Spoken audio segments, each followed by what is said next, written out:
The room melts ice like it's a job. That's pretty great. All right. So, by the way, hi YouTube. This is obviously not episode 200. It's episode 199x, and we should get started in just a second. Oh man, it's gonna start to burn up in here. I can already tell. Like I can already start to feel. Stop talking so much. Filling this room with hot air. I know. I am. Oh man. I need to get like a 15,000 BTU air conditioner. Oh, that's great. There's a cat opening the door, and it's now on the camera. Here, I'll go shut it over. I knew it was some kind of animal. It was definitely an animal. But not an animal people. Just a regular animal. Did you know that regular animals exist too? Not just animal people? It's pretty great. They're like smaller and cuter. Alright, so we'll keep adding more questions to that stuff as we go along, so just be aware that you can edit the document then. I added 2 questions to the second interview and everything else, so we should be good. Cool. Let me just close that and get that ready. And that camera works, that camera's good. Good. Cool. Almost ready to go. Let me, just make a tweet and everything.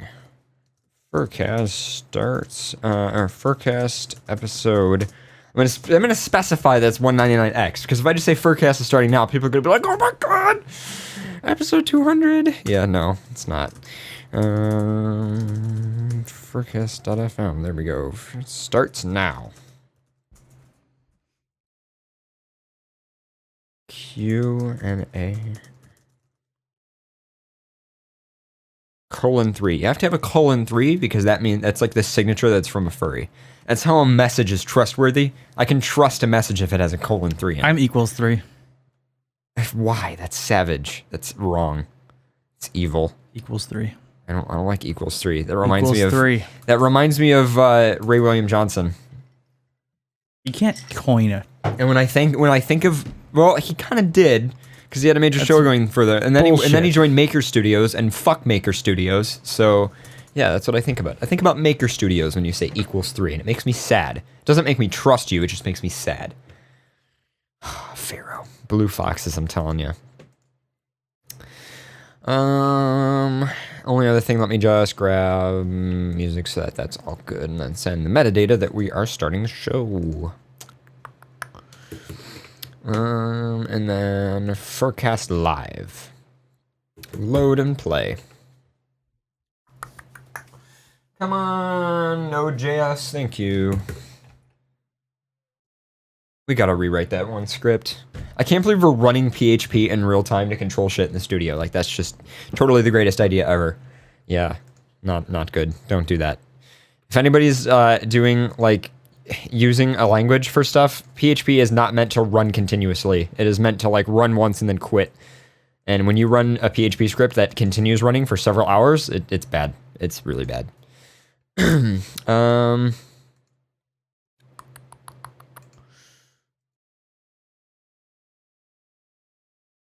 All right, cool. I think... You ready? I'm almost ready. God, why are you pushing me? Someone's gonna keep you in line. I know. I gotta keep you in line.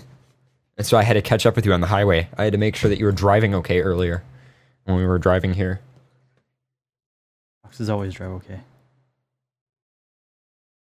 It is true. You don't have any dents in your car, even though your thing is broken.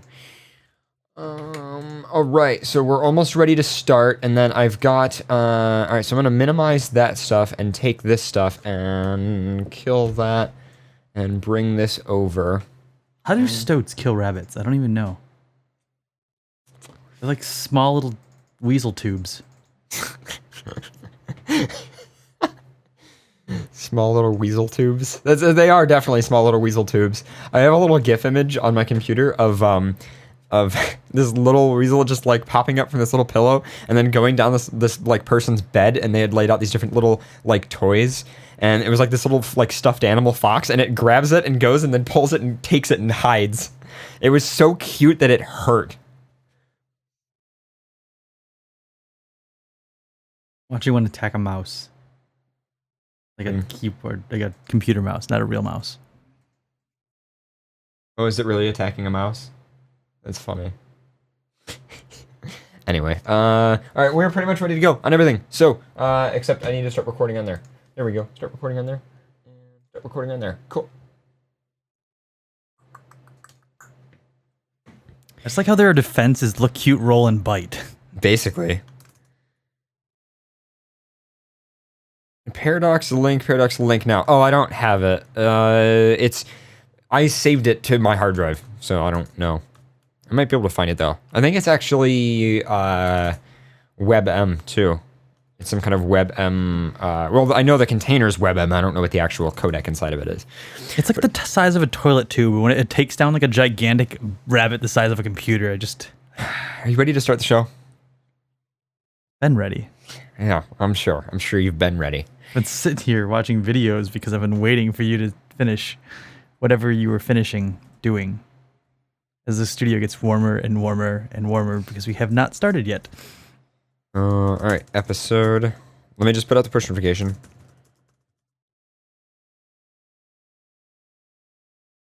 Episode 199x starts now. There we go.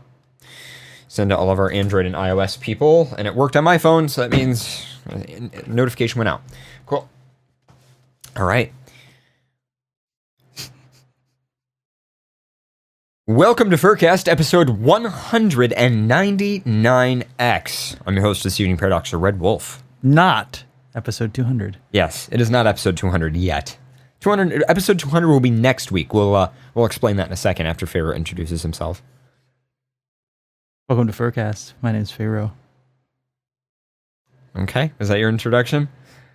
I guess. Okay, whatever. Anyway, so the reason we're not doing episode 200 yet is, well, we're not ready. We're definitely not ready. We've been going through tons of stuff. For anybody who pays attention to either my Twitter or Pharaoh's Twitter, you'll know that we've been kind of going crazy trying to prepare a bunch of stuff. I'm just gonna break this to you guys. We are filming something for episode 200. We're kind of like doing all kinds of special stuff, and we just want to have stuff ready. We want to actually have the show prepared, and we canceled the 1 week, we canceled the next week, and we were gonna cancel this week. And then I sat there and I was like, you know what? Let's not cancel this week. Let's just add a little, do one of those X episodes. We do an X episode every once in a while. There's a whole section on our website for them.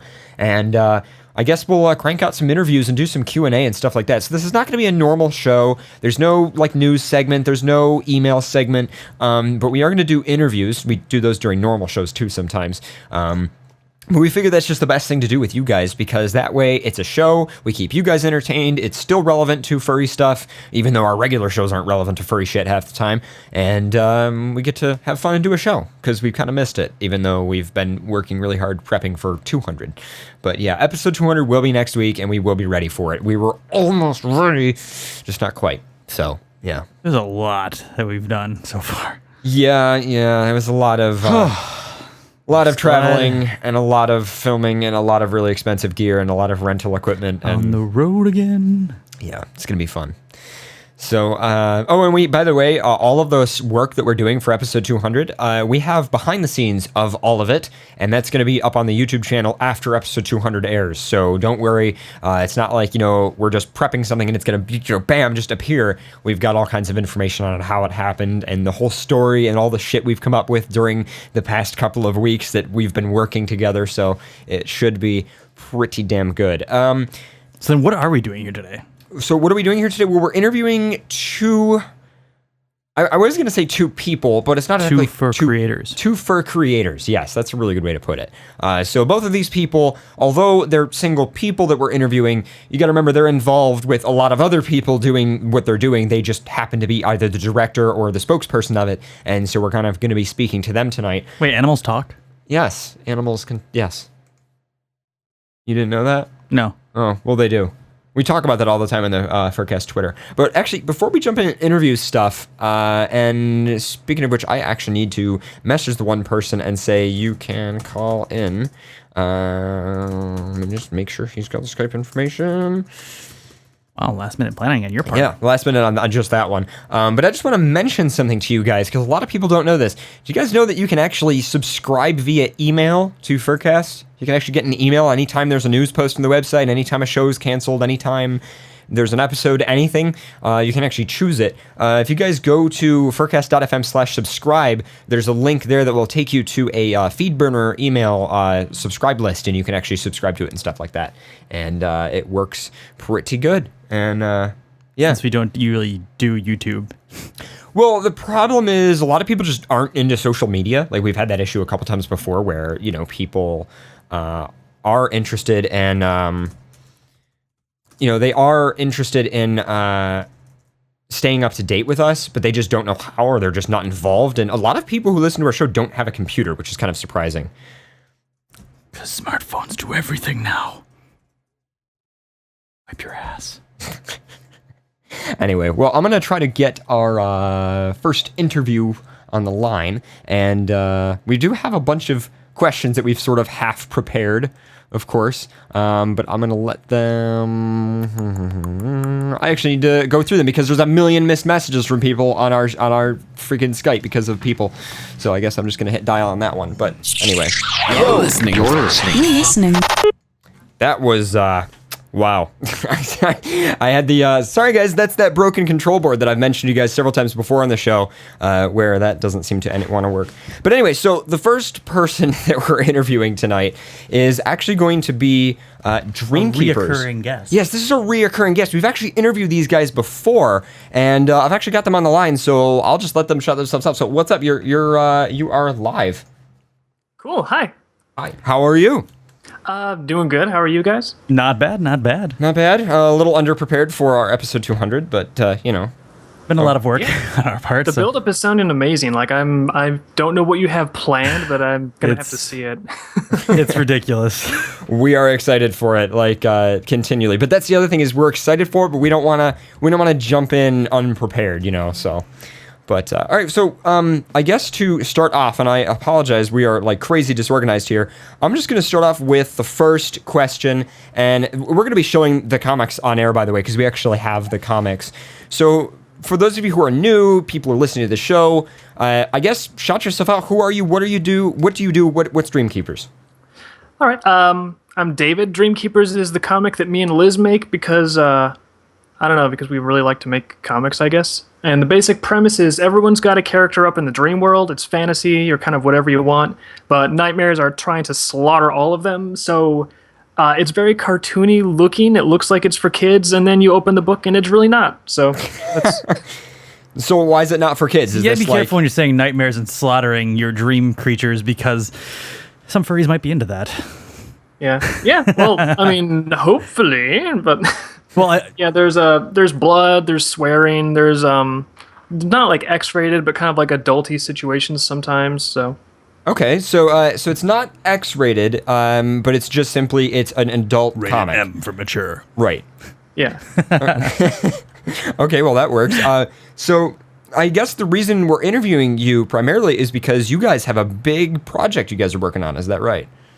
Yeah, we're just releasing Volume 4, and we've got a Kickstarter running for it right now, and it's going surprisingly well. So it's blown up from when I first saw it started and then till now. So I mean, it's going really well for you. I mean, it can always go better, but right now, I mean, you passed your goal thus far, and you're still going towards a lot of the extra campaign things that you have set up for it as well.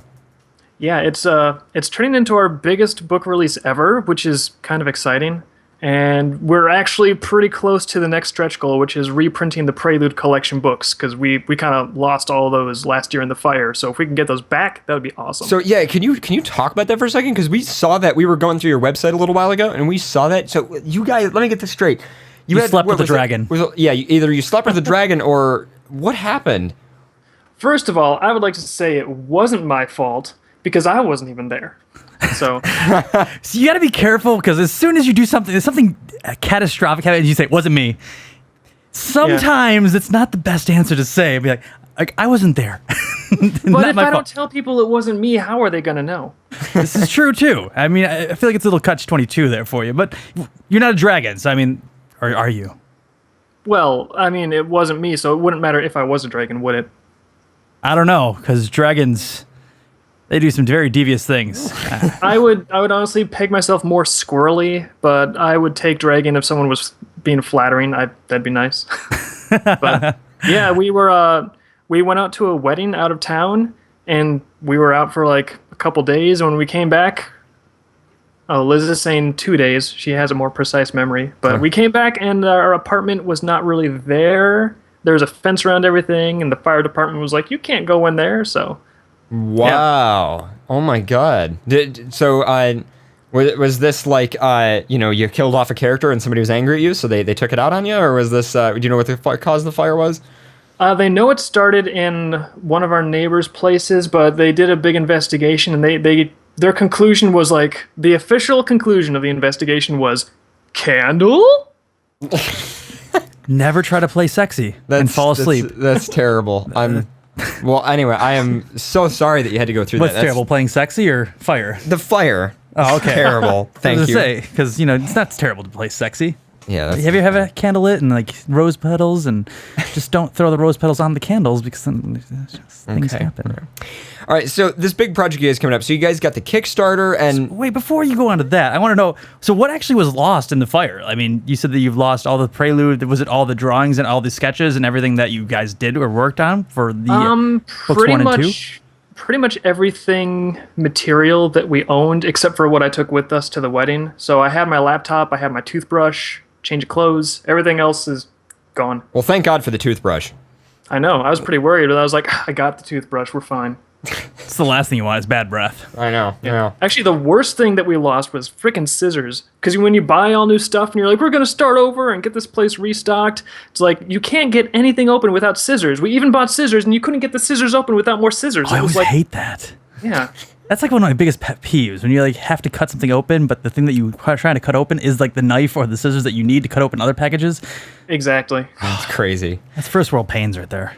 So you guys, all right, we've got Volume 1 and Volume 2 here, and they are on the table, and these things are awesome. Is Volume 1 now a collector's edition because we lost? Yeah.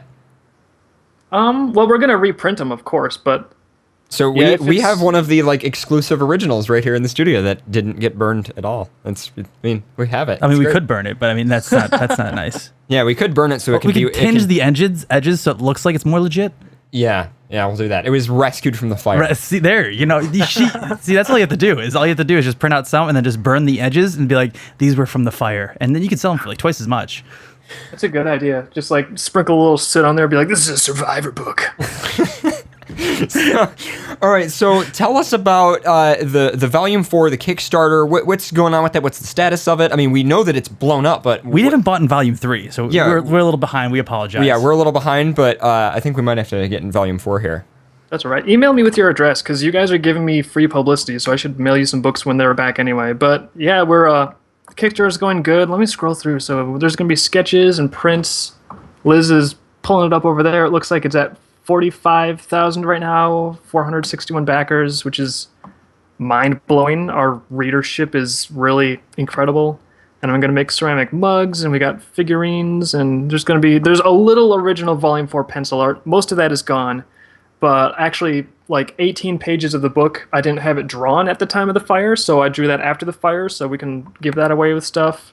And there's stretch goals. There's going to be bookmarks, and posters are coming back, and art prints, and buttons, and zipper pulls, and it's all kinds of stuff. It's really going like amazing. Like you guys get $40,000, and you still have 19 days left. That is absolutely fantastic. So what was the original $17,000 that you needed just for the printing cost of setting up the initial base amount of money that you needed for Volume 4 to release? Yep, that was just the cost of an offset print run and mailing and delivering all the rewards to people. Oh wow! Wow. Okay. So so basically you set up the Kickstarter and you had a couple goals. One was to print Volume 4 and do all that stuff, but the other goal was to reprint all of your lost comics or all of the lost stuff that got burned in the fire, I guess. And so are you guys almost there? You guys are there. Have you achieved that? 75,000 is the backers for. Which they're not there yet. The next one is the Prelude hardcover. Ooh. Yeah, that's at 55. So it feels really weird to say that we're only $10,000 away, because it's like, Jesus Christ, $10,000 is a lot. But it's like, yeah, we might actually get it before the end, I think. So if we get the Prelude book back, that's pretty much all the merchandise. I mean, all the merchandise that you can mass produce will kind of be like back in action. So specifically the comic.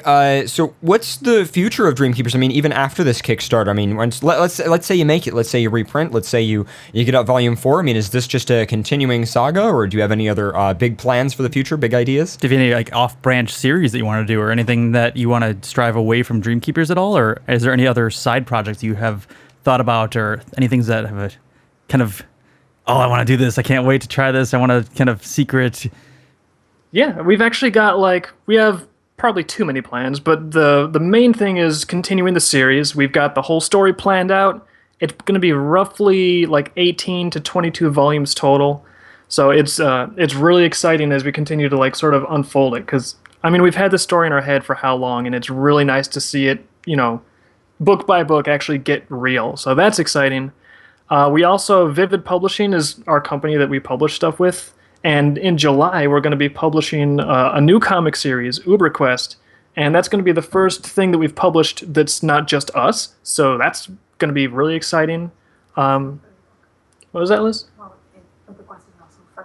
Oh yeah, they're also furry characters. If you haven't checked it out, look up UberQuest on Google. It's a really fun comic, very cool, awesome. Fantasy, and yeah. Awesome. So we're doing that, and I've got a novel I've been bouncing around that I want to try writing sometime because it requires a lot less drawing than comics. On average, how long does it take you to actually draw a full page or a full sketch out of let's go from two things, just from idea to sketch and from sketch to full printed piece? The production workflow, yeah, what is it?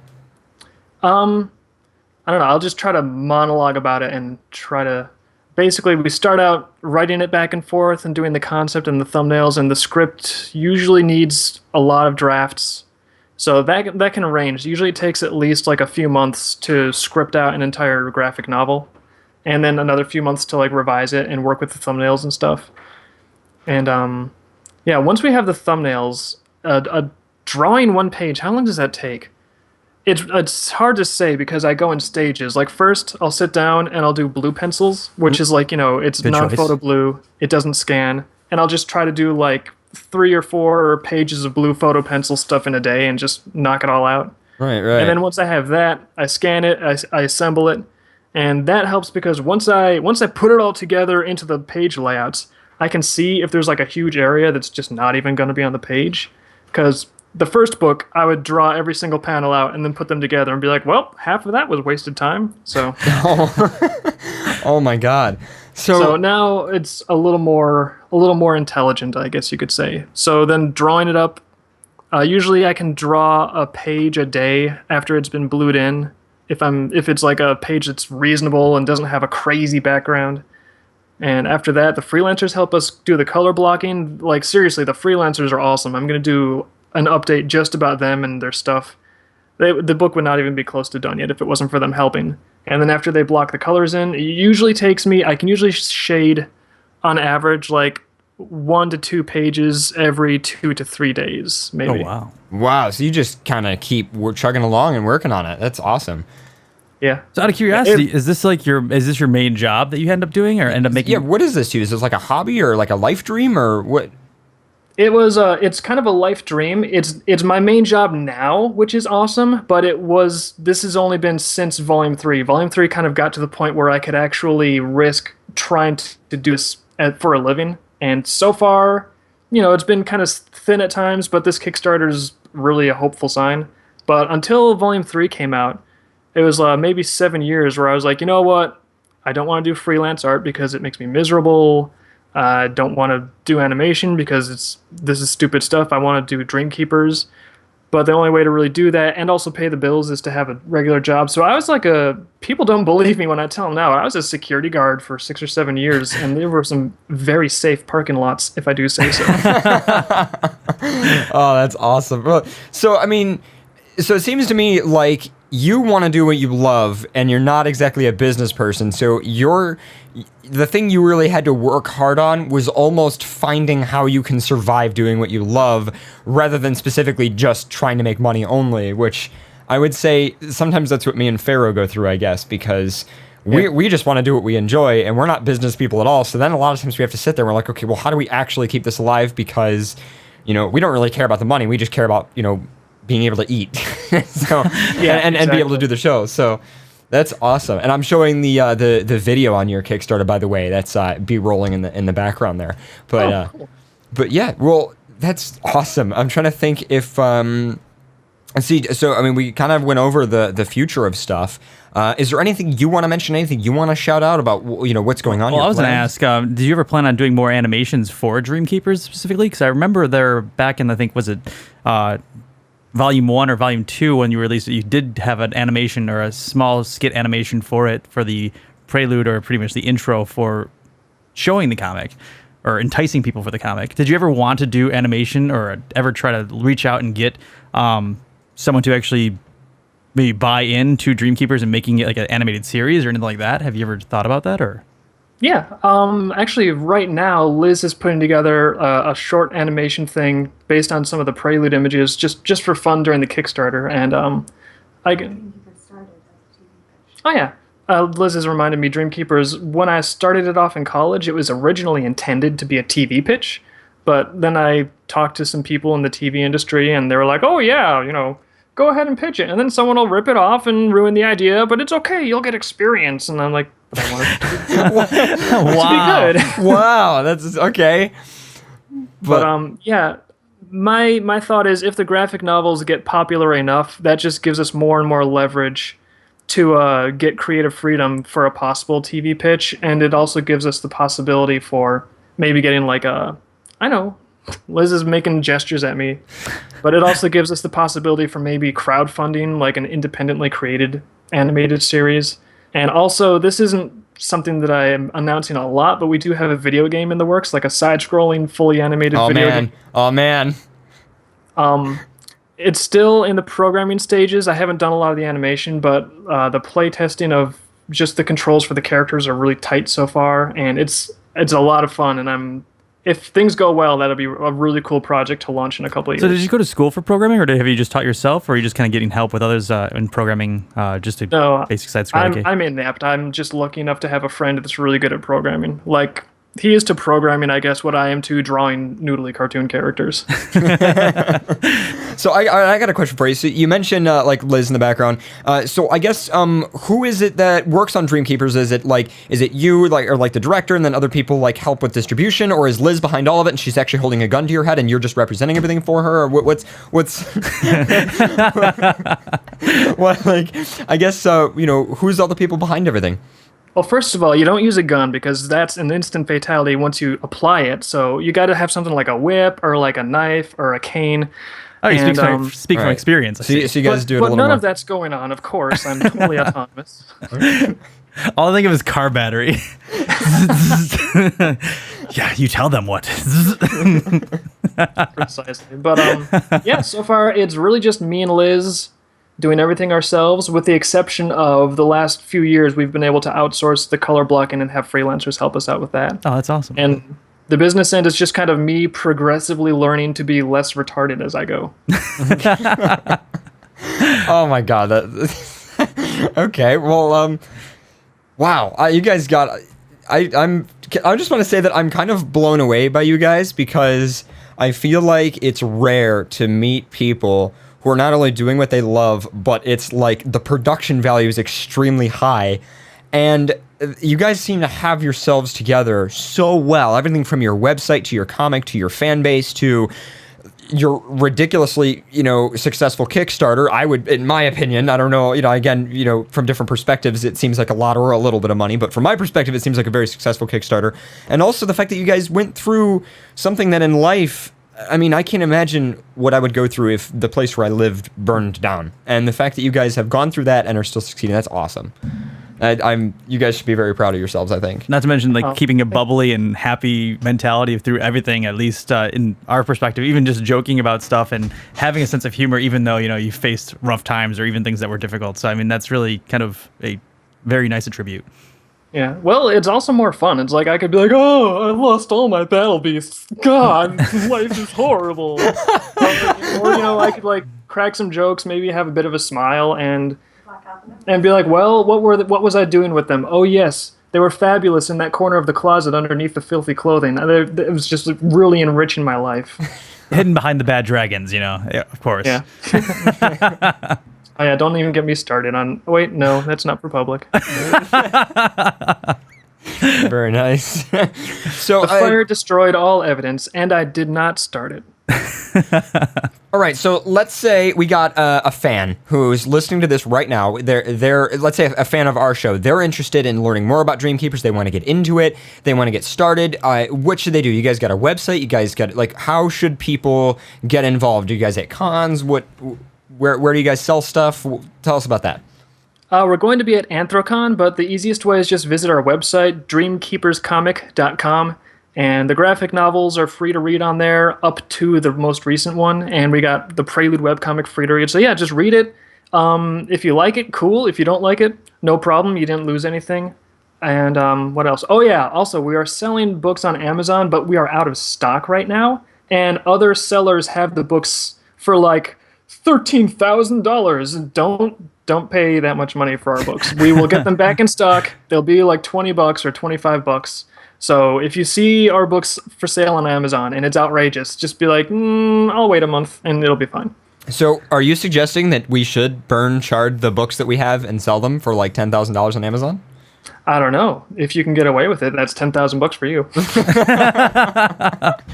I mean, if I recall correctly, they are limited edition with the signatures and everything. I mean, maybe even. Oh man, I don't know. I'm thinking the FurCast studio could use an upgrade over there.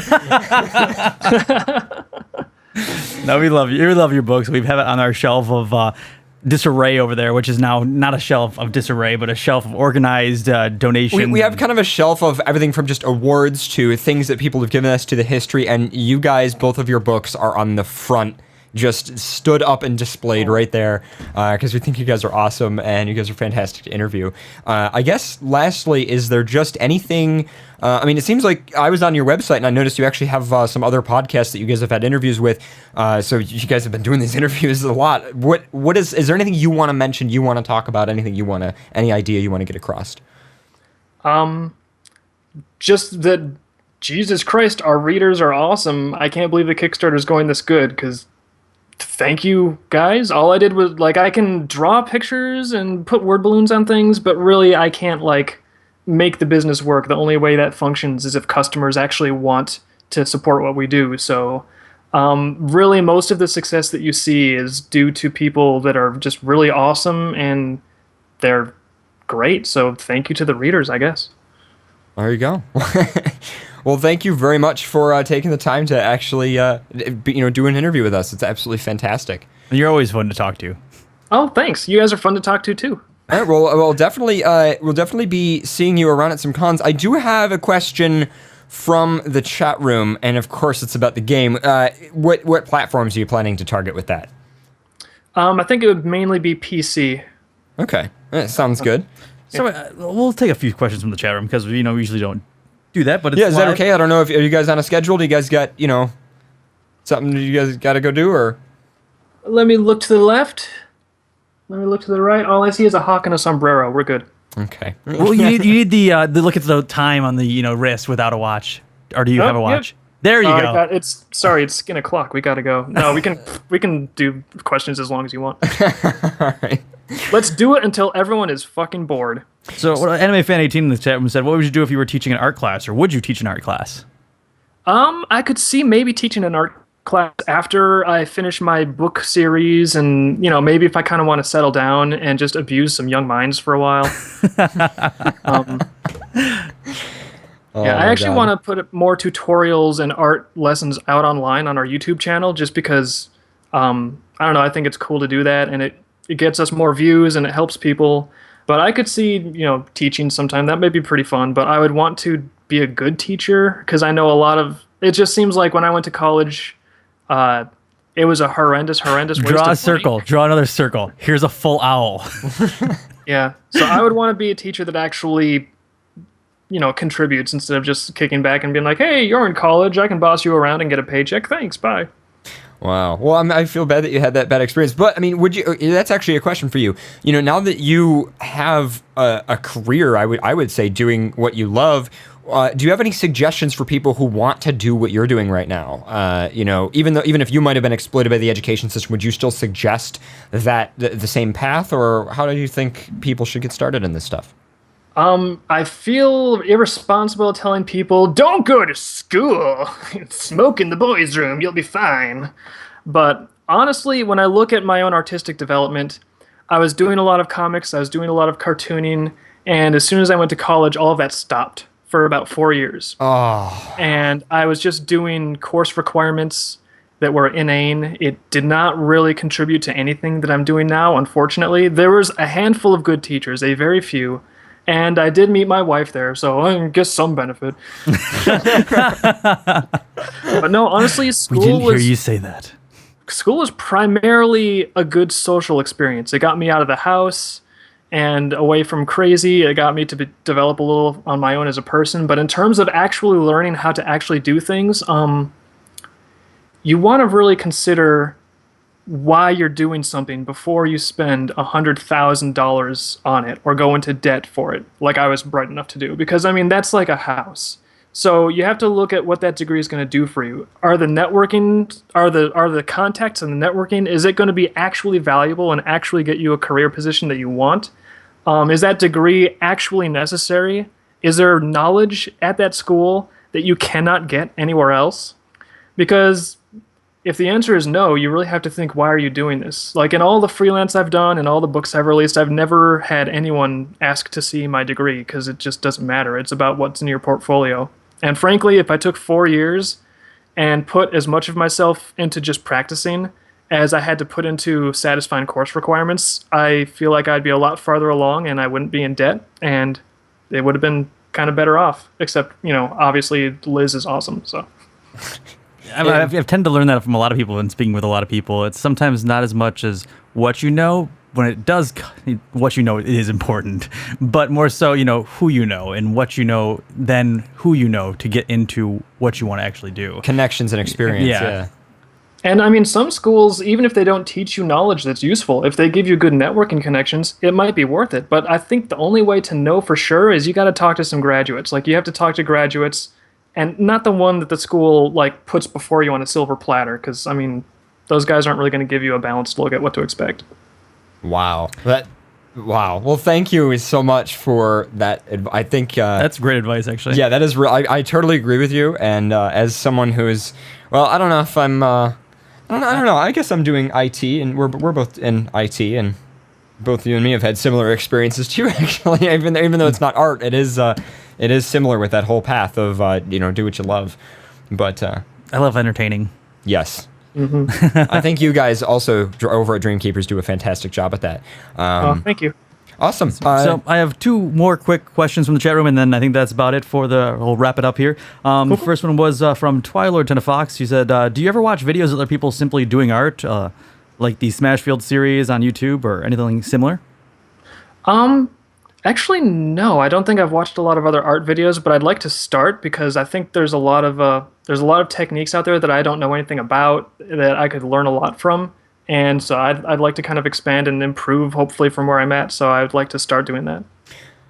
Awesome. Well, And then I had one from Ty Cloud here. It said they wanted to know whatever happened to the reserve commissions that users have bought from the website and given a number. Are those still on hiatus for now, or are those coming up soon enough? Actually, those are coming up. I've got a backlog of commissions, and things sort of stalled out in the last quarter here getting Volume 4 done. But once I have the files with the printer, I'm actually going to jump on that, get caught up, and probably knock out 10 or 20 commissions in a month, I'm hoping. Awesome. that's awesome. There you go. Chat room. Awesome. Well, anything that you want to mention to plug yourself, or shout I the would say, website out again? since we've done a lot of the plugs, just plug yourself one last time. Tell where people can reach out to you. You have a Twitter, you have a Facebook, you have the website, of course. Yeah, I think there's Facebooks and stuff, but all of that is on the links page on the website. So just if you want to check us out, dreamkeeperscomic.com. And if you do want to contribute to the Kickstarter and get in on some of that merchandise, it ends June 19th. So just hop in before then, and you're good. Wonderful. Awesome. Well, thank you very much for the interview. You're absolutely fantastic, and I wish you guys luck. We definitely think you're awesome, and I can't wait to see you at AnswerCon. By the way, I'll be there. Awesome. I'm looking forward to seeing you, Paradox, and if Pharaoh, if you're there, that's going to be great too. Thank you for having us. You guys have an awesome rest of the show. All right, thank you. Ah, yes, that was awesome. I like Dreamkeepers a lot. Those guys are really, really cool. So, yeah, guys, check them out, dreamkeeperscomic.com. And we have the comics here, and they are nice, by the way. Can we just, like, point out, like, everything about these? Every page is in color, and the book is really nice. It's not hardcover, but honestly, it's pretty damn durable, and it has to... God, Pharaoh, when we've been cleaning around the studio, these things have fallen a couple times, and they don't have a nick on them. These are just, like, they look brand new.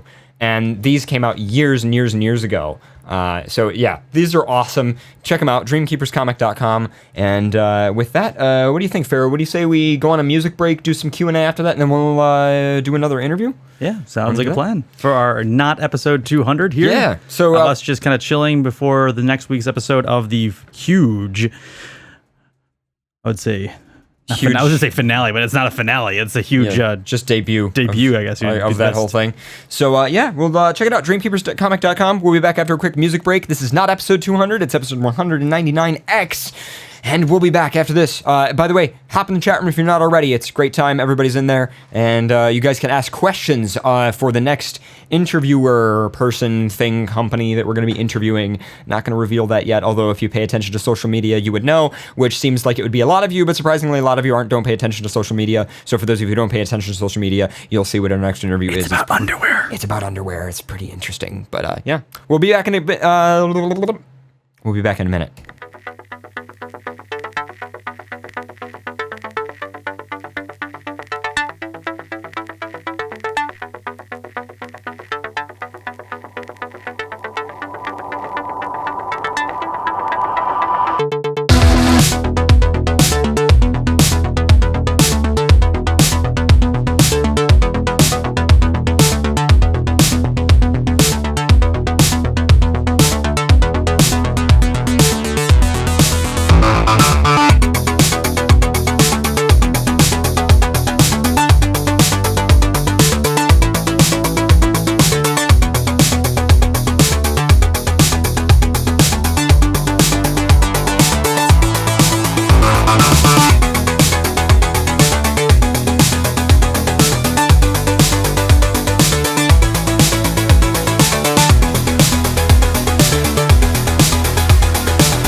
You guys are listening to FurCast.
The stars are all that care, but you are not far. I can hear your voice call my name.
Even in darkness, the sun will rise on this day.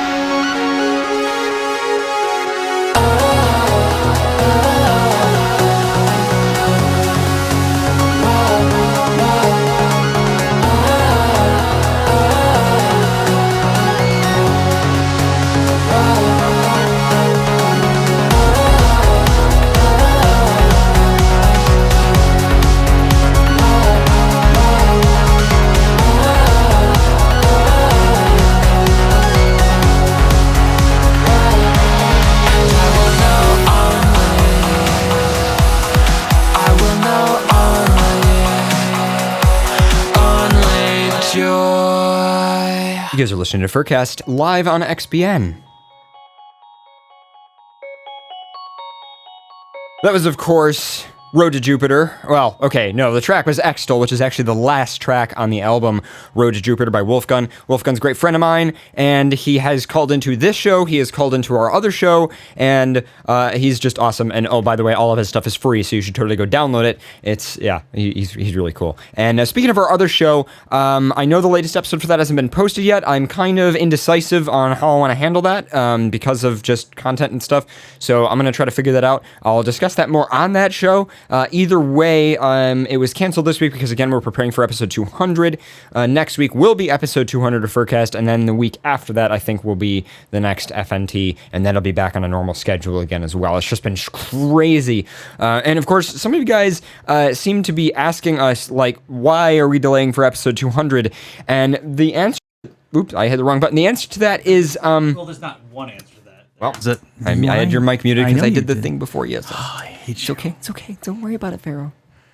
Don't worry about it. Don't touch me. Okay. So It's not episode 200 yet. people are underestimating the shit we are trying to prepare for episode 200. Like, there's, I'm just going to put it this way, a short film. We went out of our way for this. We're going out of our way, and we're doing something that we have never done before for episode 200. It is a lot of preparation, on top of the fact that your work schedule was fucked until yesterday. Yes. So So- that was another reason why we had to end up doing delaying for 200, because we wouldn't have started episode 200 until like 9 p.m., which is almost an hour delayed from our previous shows because of my work schedule getting screwed over, which I'm on mornings now. So everything's working fine, and my work does no longer conflict with the FurCast schedule. So Yeah. that means that I'll be here on time, which I was for the first start of the season until my work screwed me over because I was on time before you were on time. But now I'll continuously be on time because now I don't have to worry about work keeping me stalled. Yeah. And So- now the company merger that your company was going through is completely over with. So now you can speak out about how much you hate other companies.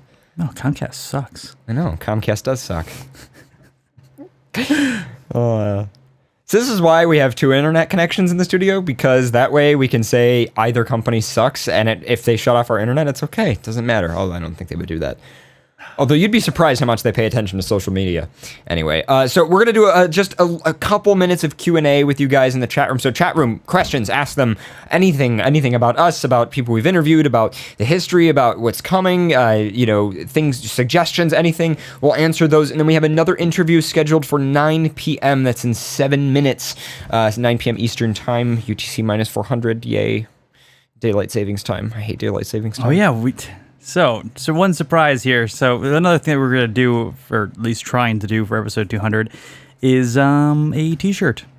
Oh, yeah. We do have a t-shirt design coming up for episode 200. That's the other thing we're working on. Yeah, it's been a lot. It's been a lot of stuff. There's been a lot of planning, and it's the fact that we were on opposing schedules, so the only time we could actually meet would be at like 9 p.m. until like 1 a.m. Pretty much. Like, we've had almost no time to actually work together on stuff. So add that to the fact that we needed to rent a lot of equipment to produce all the stuff for episode 200. I had to take vacation out of work just to film. Right, he had to take vacation time, quote unquote, at work. Meanwhile, I'm trying to figure out when we can rent equipment and how much it's going to cost and who's going to pay for it so that we can actually get this done. And add that to, let's see what else happened. There was a major falling out between one massive group of friends and another massive group of friends. So that was a bunch of drama stress. Furthermore is happening this weekend. Furthermore, so there's a con going on. Then someone rear-ended my car. It's been a crazy couple of weeks. So to those of you asking why have we delayed episode 200 this much, there you go. But for anybody who has just tuned in, this is episode 199x. It's not a normal show. It's just kind of us doing a broadcast, some Q&A, some interviews, cranking out some stuff. No normal news segment. So it's a little different, but we're getting it done. But one thing is definitely very usual is it is very hot in this room. So we got that, at least. Anyway. So some questions from the chat room. Will FurCast be coming to FurSonaCon in Virginia Beach next year? Probably not. Who knows what we'll do by next year? I mean, who knows? Maybe we'll start doing live convention shows. Well, the other thing is I'm actually skipping a con. I've basically done the same 4 cons every year. Just year. Same 4 cons. And I've been to 21 furry conventions now. And I feel like... I can't even count anymore. It's hard to count them. I've been to more than you have now. Not counting the Fur Bowl, I've been to 21.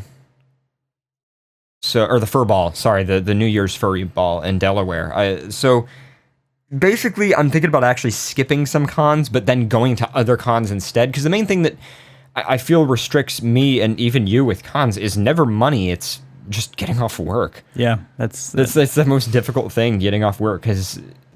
You because your company's a dick, and me because they rely on me way too much. My company's not a dick. I get paid to take off work now. Oh, that's pretty good. Yeah. I get paid to take off too, which always surprises me, but also makes me feel bad for the client that's paying way too much for my services.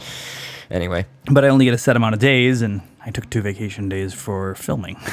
So, Sauce Affections chat room says, "How do I become fuzzier? Buy a fursuit, or go to cons. If you genuinely are asking, wear a white shirt at a furry con, and you will become the colors of the rainbow." Someone says wired or wireless? Well, that's obviously a very short-sighted question, but I would say wired for the most part on everything. I mean, in the studio, most stuff is wired. Is that what you're asking? The studio? Anyway, let's see. Can you give a small hint of what to expect for episode 200? All right. It's a thing. I got, well, on that, you guys remember the thing, quote unquote, that we prepared for our email segment? All of you longtime fans know that. Let's just say it's a bigger thing. Well, compared to the email thing, it's a Empire thing. State Building thing. Yeah, so it's a bigger thing. Indie FurCon, likely not. Maybe. Will I ever come to Convergence in Australia? I would love to go to Australia and go to a con and hang out with some of you guys there, but... If we see, like, hype up con chairs and, like, become guest of honor. Horse penis or dog penis? Gonna have to go with... depends on what. I guess I have different moods. All about the knot. What about a horse cock with a knot? That's gross. Well, I know several personas that have a knot in the horse cock, so, you know, Pharaoh. Are you sure it's not cancer? No. It could be cancer. It's not. Are you sure? They got it checked. Okay. If you're just having knots growing places, you might want to get that checked out. There's something's happening. It's not right. I love how there's two show titles, A Hawk and a Sombrero, and The Bigger Thing. The Bigger Thing. I love the Dreamkeepers. There's a hawk and a sombrero watching me. Saucy Fox. Pharaoh, why do you have a preference about animal dicks? Oh my god. Crazy. Anyway, I'm gonna have to open that door in a minute because it got closed over a little bit too much. So yeah, we were thinking about doing a t-shirt, and it was like a Kickstarter t-shirt thing, so they'd be really cheap. They'd only be limited edition to... Yeah, guys, the shirt that we're going to come out with is going to be limited edition. So it's only going to be available for like 2 weeks of time. So when we come out with it, it's not out yet, but it will be out. By episode 200, it'll be out. So, you know, it'll be out and you guys can purchase it and everything. It's pretty funny. For how much? Probably around $10. Figure roughly $10. Or cheaper if we can make it cheaper. We're not going to make any money. We don't want to make any money on it. So yeah, and that's why it has to be limited edition, by the way, is because we want to make the price really low. We don't want to sell some stupid, like, we don't want to sell like a $30 t-shirt just because it has our logo on it. We really want to just, you know, something simple, really, you know, good quality, but just limited time, and do it in a way where we can get it really cheap and then just sell them off really cheap. And that's unfortunately kind of a limited thing, because most of those websites that allow you to just custom build stuff are much more expensive, and we'd rather, you know, get more shirts out and have you guys happier. Someone said no, free hat. What? Free hat. What about a free hat? I want a free hat. They want a free hat, or you want a free hat? Team Fortress. Free hat. Oh, God. I think that's the reference that they were making. Will we ever have a Florida Manathon? Oh, can we actually talk about some of the shirt ideas? Some of the ones we're not going with. We had thought about making a shirt and selling it to you guys that just says Florida Man with an arrow pointing up. So you guys, so anybody can be Florida Man. If you guys want to be Florida Man, you can just purchase a shirt. But we decided not to go for that. We also thought, what are some other things we thought about? Never trust a blue fox. Never trust a blue fox is another one. I'm trying to think of what the other ones are. I want to do something with a blue army was another one, and these might come out later on down the road. Who We're knows? gonna start that interview in a minute, but I'm just gonna go open that door so it cools off it a little bit in here. Oh, this is it's great to do a not normal show. It's great to do a 199x and not. How big is the thing? Is it extra large bad dragon big? I would say it's bigger than extra large. Oh no. No, I don't think there's not too much that bigger. There's not too much bigger than extra large bad dragon, man. I don't know. I don't know. If a bad dragon to a fear ever came out, would you buy it, Paradox? Anyway, well, chat room, think of some more questions that you have.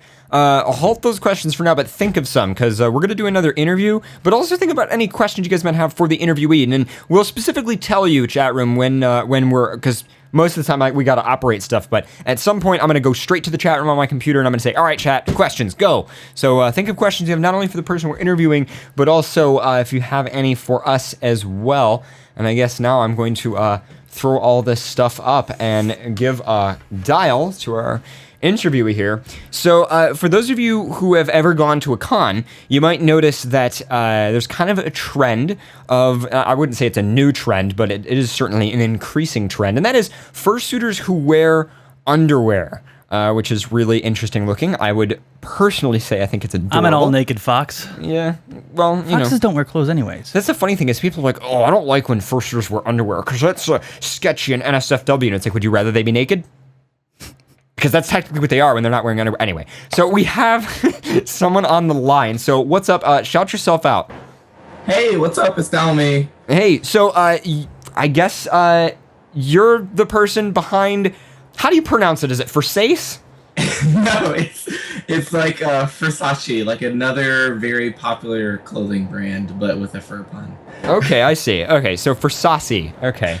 So Versace. Actually, it's really funny. Some of my good friends, they'll be like, "So how's the fur sauce going?" And I'm like, "Oh my god." For the longest time, I was like, "Oh, it's First Space," and then I'm like, "No, it's Furs Ace." well, Farrah said first space, and I was like, no, it's Versace, and we were like, wait, what? And then we looked at the website. It was great. But anyway, so all right, I got to jump over to the questions that I have. So I guess, well, you're on the line. You shout yourself out. Who are you? What do you do? And what's this all about? Well, first off, my name is Dalmy. I'm a fursuit maker from Columbus, Ohio. I run a company called Dalmy Do That. Super self-centered, I know.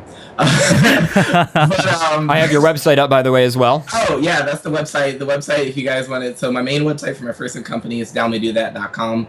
And then also for the Versace brand, is Versace.club. And I have had multiple people ask me, yes, .club is a legitimate like handle. And I was very excited to actually find that out. I didn't want to do it .com, so I was very happy to be able to have a different We're one. .fm, so I mean, Yeah, yeah, like you guys understand the struggle. we've had a couple of people not understand that our website is legitimately .fm there, but yeah, it's like really weird. People are so used to .com that they don't realize that there's other things like .co, .club, .fm. First Stream has .am. So yeah. oh, AM, I see how it is. .am. Wow, I'm going old school I'm there. all about that AM actually. We're after dark here. But yeah, back in March after I got back from Anther, New England. By the way, real quick plug for A&E, one of the best cons I've ever been to, especially for first Love year. Gail. So Yeah, it was amazing. Yes, she's a really good friend of mine. But I got back, and really funny. I was really frustrated when I was at that convention because all the underwear I went to wear over my suit. At the time, I had my older suit, which was 3-inch Mongolian fur. It was really frustrating because I wear it, and you have this weird thing when you wear underwear on suits where your tail is annoying because your underwear comes under the tail, so it looks like you're sagging your underwear the whole time. Yeah, I've seen that actually. Yeah, and I hated it. I hated it so much. And so I was like, what if underwear had a tail hole? And I was like, oh my god, I could totally do this. So I ended up taking some leftover fabric I had from some bandanas I made, and I tested it. I made a pattern, and I made it with a lined tail hole. And I was like, oh my god, this actually looks pretty cool. And so just to test the waters, I made a couple pairs and posted some pictures on Twitter because that's like my main thing. I'm sorry, I should correct myself first. I just call it a tail hole. I call it a tail loop.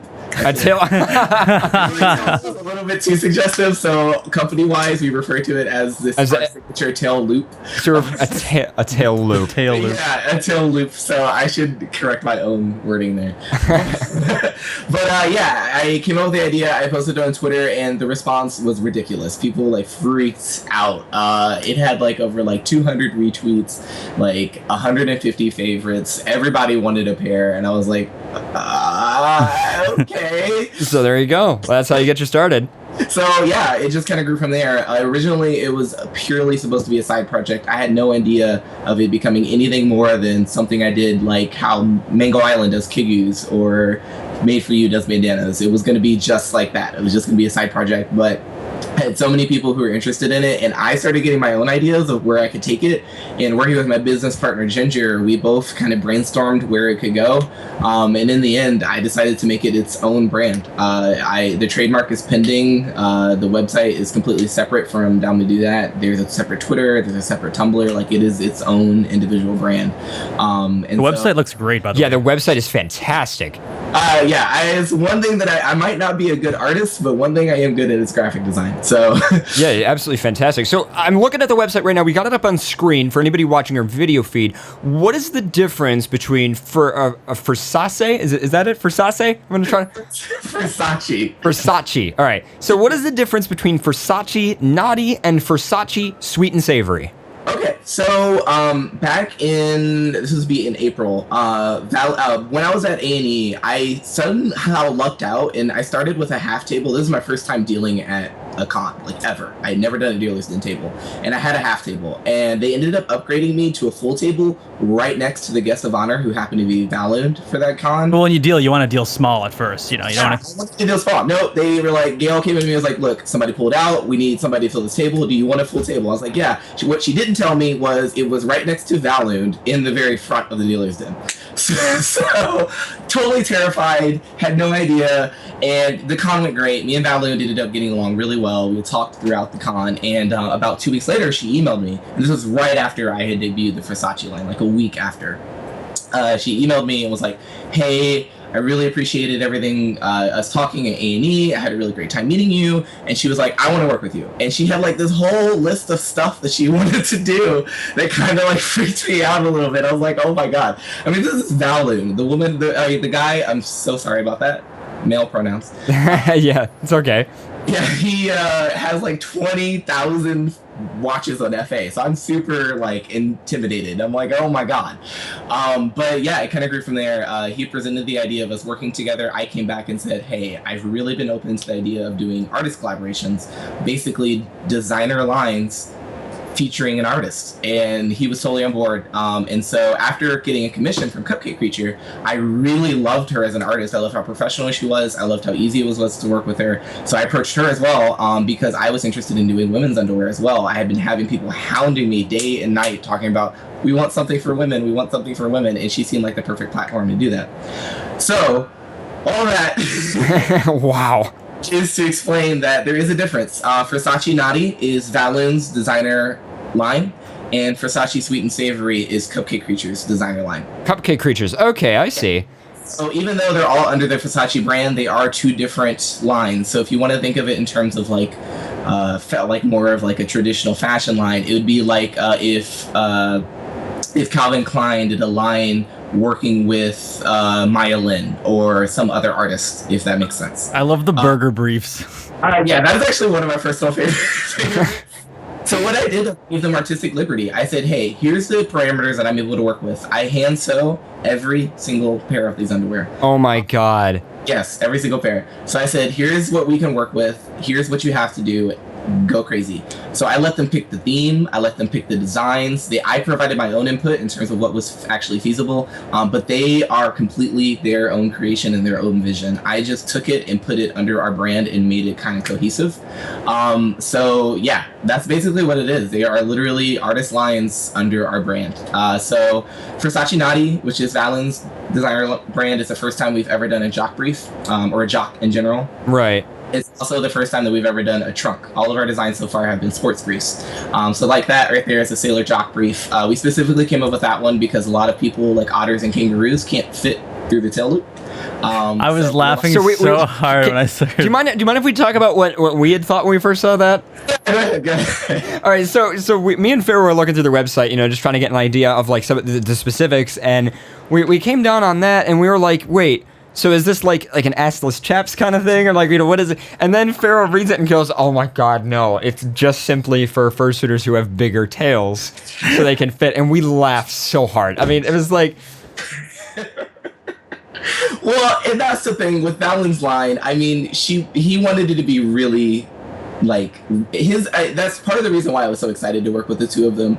Valun's line is obviously more risque. It's a little bit more edgy. It's a little bit more on that side of what can kind of be interpreted with underwear and fursuits. Well, there's always those tail size queens. I mean, yeah. Really, come on. But then with Cupcake Creatures, it was supposed to be more playful. It was supposed to be more fun. And I'm really happy with the way that they ended up coming out. So I felt like Valun was a really great platform to do the jock brief because Naughty, come on. That's freaking hilarious. Our chat room was asking, do you make underwear for non-fursuiters? Fun fact, all of our designs use US standard sizing. So they all are able to fit with or without a fursuit. Oh, really? Okay. If you click on home there on our main website. Sure, I'll do that real quick. Here, let's see. Click home. Yeah. All right, and there we go. There's the home page. Okay. And scroll on down a little bit. Okay. Let's scroll on down.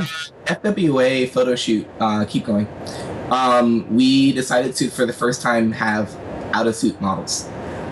So that was the very first time that we ever had models out of suit. So there's an example, Rome Terrier, it's a pit bull terrier. He was one of the people that modeled out of suit for us, as well as Leon, Ember Collie, and also a good friend of mine, Ritz.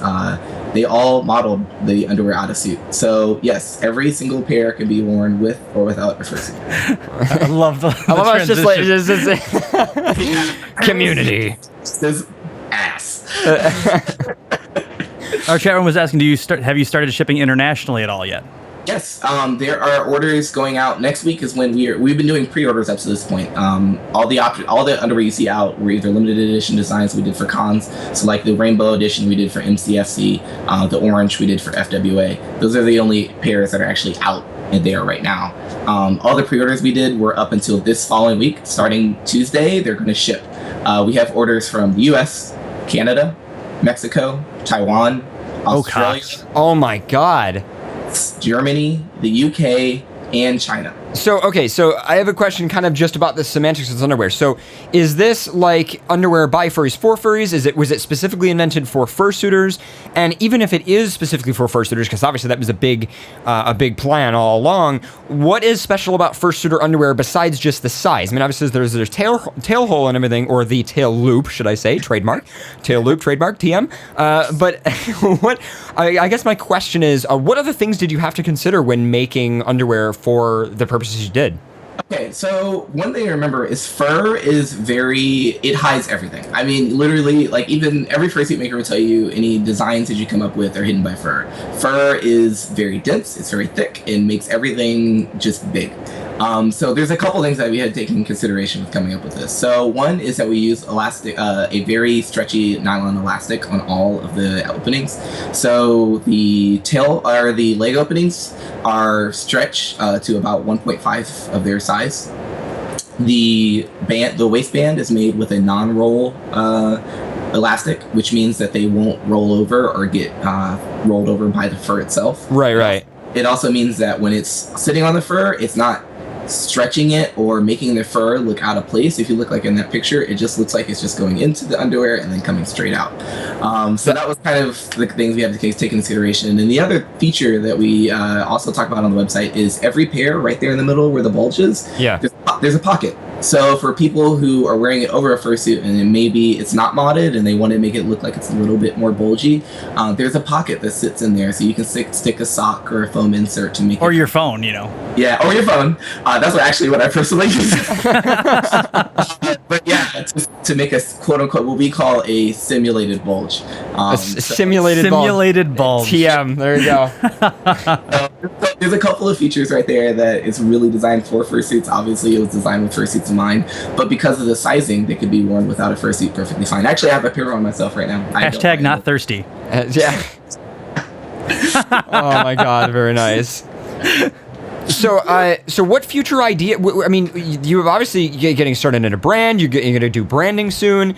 Like full on. I mean, obviously you've already done branding, but I mean, your release date was Friday of this week. So tell us what the status of it is and what the future is going to be. Okay, so there's a couple of timetables going on all at once. In addition to the fact that I still have a full-time job as fursuit maker, so I never sleep. But yeah, so the Naughty and Sweet and Savory lines, they were revealed yesterday. We were originally planning to make the website live Sunday, but we surprised everyone by making them available for order the same day. So they've been on sale as of yesterday at 11 a.m. or 4 p.m. Right. So the way it works is we had the pre-orders for our standard paw print and sports brief designs. Those start to ship next week, and we close pre-orders on the same day, Friday as well. So all the Naughty and Sweet and Savory designs are on sale right now, leading up to Anthrocon. After Anthrocon, we're going to have a full web store with all of the designs available for purchase, meaning that there's no pre-orders anymore. After that, it's all, you buy it, it's created and shipped to you within 7 days. So that's kind of the goal. The idea with the artist lines is that they're limited edition, so they're only going to be around for 2 to 3 months, and then they're gone. Right. Get them ever again. Because, I mean, that's the idea, is they're limited edition. They're supposed to be exclusive. So that's the whole idea for it right now. That pre-order form is going to be closing after this interview. So Okay. All right. So the pre-order. Okay. So should probably hurry up and get one. yeah. So definitely, everybody should definitely hurry up and purchase these in that case, especially for a special edition. So a little bit of the fur behind the mask here too. I remember hearing a story that you actually were in like a business prior even to doing fursuit and underwear design. Like you tried to end up like having different designs with even web design or not web design, used games, I think, wasn't it? When I was 16, when I was in college or high school, I went through a program that with DeVry. So when I graduated high school, I graduated with my associates in network system administration at the same time. Wow. Okay. So while I was doing that, I started my own business. It was called GamerTrader.com. Basically, the idea was to be GameStop online. So it was to allow people to upload their game library, and you could buy, sell, and trade used video games all through our website. It got a lot of traction here in Columbus. Has become a really great hub for startups. It's a really great place to start a business. There's so many resources, and they got a lot of attention. I was only 16 at the time, to going on 17. I was featured on all the large Columbus tech blogs. I went through a couple of interviews. I ended up getting venture funding. So I was a 16-year-old who had $75,000 to play with. Holy shit. It was crazy. So for about a year, yeah, I was making visits, and it was up until that point, until the venture capital came in. My parents really didn't understand what was going on and why I was taking the bus downtown all the time. Oh my God. I came home the day that we got angel funding, and I said, "Mom, I have this check for $75,000. What do I do?" And she went, wow. So you So yeah, I ended up having an opportunity. I got a friend of mine here in Columbus got me in touch with. I'm sure you guys are familiar with the show Shark Tank. Oh yes. Shark Tank. Yeah. Oh yes. Yes. Yeah.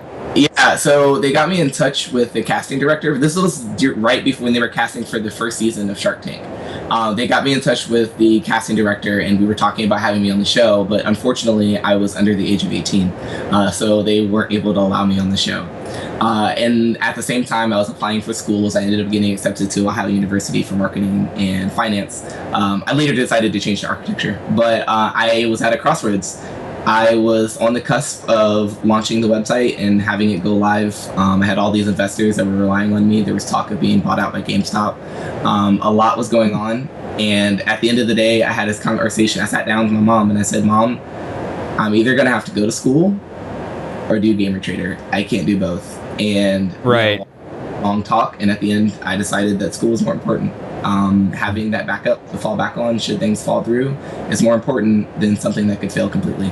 And then you found the furry fandom and your life went downhill afterwards. What the hell? Paid off all the investors, I liquidated all the assets, and I shut the entire thing down. So wow. So I mean, I guess we actually asked this question previously for the other people that we were interviewing. What is your suggestion? I mean, well, actually, I'm gonna stop that for a second. I actually have another question that I just thought of.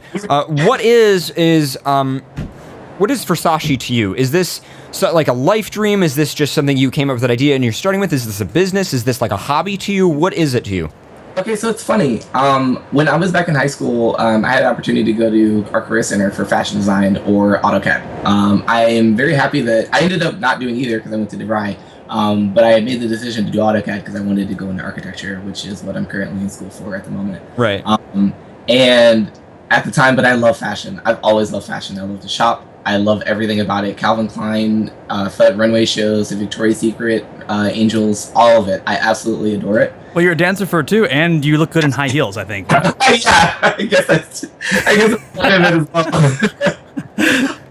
But yeah, this is kind of fulfilling like a little bit of a dream that I had. I mean, I had a bit of a dream when I was in school of having my own fashion line, of being on Project Runway, of doing it all. I just want to say this is all pretty gay. It is really gay. I mean, like, it is probably as gay as it's gonna get. It's kind of turned into something, a passion. Originally, fursuit making was completely a hobby, but I lost my job the day after Christmas last year. And since then, I've been working full-time as a suit maker, and this has become something that I'm very passionate about. All of my close friends will tell you, it's basically all I can talk about is my work, is because I love it. I love what I do. I love the smile it brings people, the joy that I see on people's faces when I deliver suits, or the excitement people have during their photo shoot when they get to see pictures of themselves in underwear. it's so fulfilling. It's so fulfilling, and it's part of the reason why I was so excited to do the photo shoots that we did. Leon, obviously, he's a bit more of a cub or a bear kind of guy, and Yeah, you got a lot of variety. I like that though. done a lot of variety. Our chat room was saying, where are the females? So, fun fact, our model applications open up on Monday. We're having our very first full runway show at AC. It's going to be more than we're talking with the venue right now, but it looks like it's going to be at the Ultra Lounge, which is a video bar about 3 buildings down from AC's Convention Center. Like a full-on runway show. And we're looking for female models right now. So, I'm very excited. Because it's literally everything that I've ever thought of in fashion coming true, and I could not be more thrilled. I couldn't be more happy.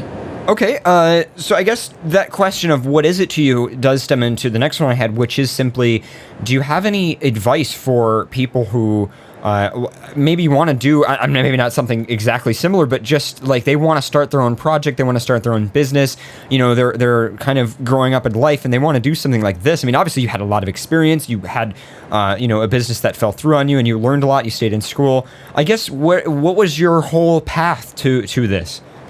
So I would suggest first don't do like I did. I lost my job and then was like, well, I'm doing fursuit, so why not do it full time? That's not a good way to do it. Because you will struggle and eat a lot of ramen noodles and regret your life a lot, and I still do. Hey, what's wrong with ramen noodles? They're delicious. Ramen noodles are delicious, man. Come on. But I never drain. You always got to drain. You always got to drain some of the liquid. You can't just go full noodle in water. I mean, you need to, I like a good noodle to package ratio here. It's true.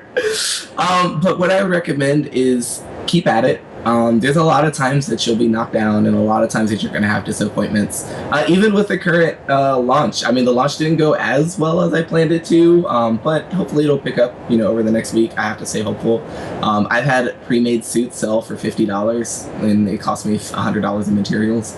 I've had days where I've literally had to pay rent and eat off the McDonald's dollar menu for 2 weeks because wow. I didn't have any, commissions coming in at that time or any fursuit payments that were going to be made at that time. So it's a lot of hard work and it's a lot of sacrifice, but it's incredibly fulfilling. It's so fulfilling. Having people who have had characters that represent themselves since they were 14 and you getting to bring that to life and you being able to say, here you go be you. Yeah, it's a feeling that I can't even explain.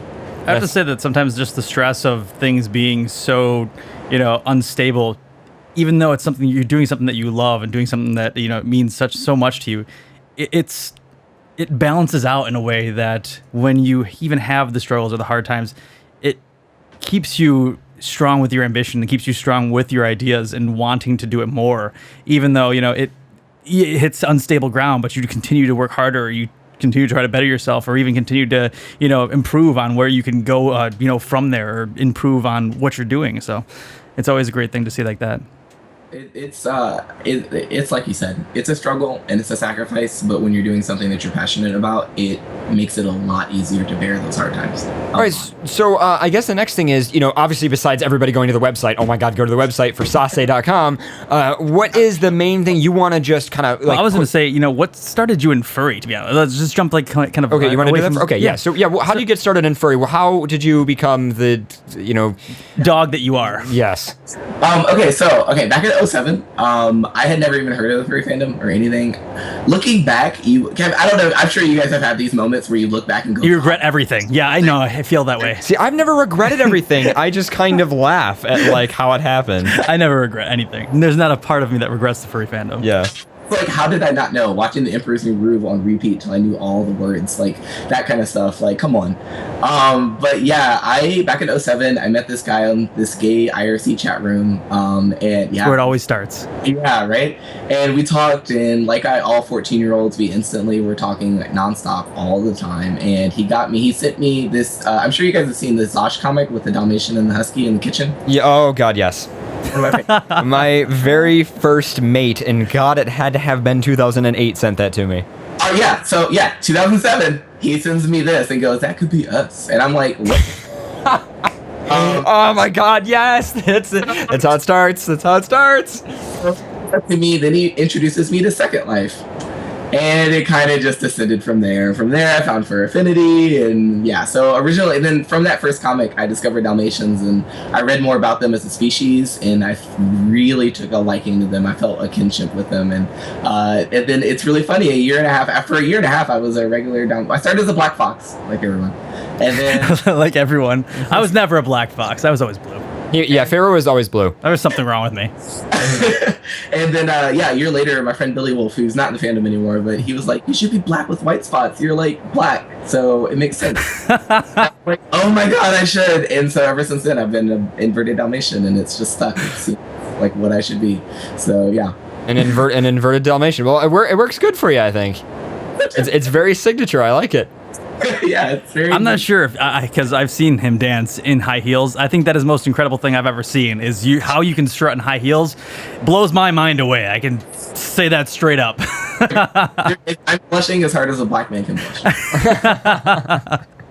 All right, so I guess there's probably people listening that are like, "Wow, this is really cool. This is really interesting."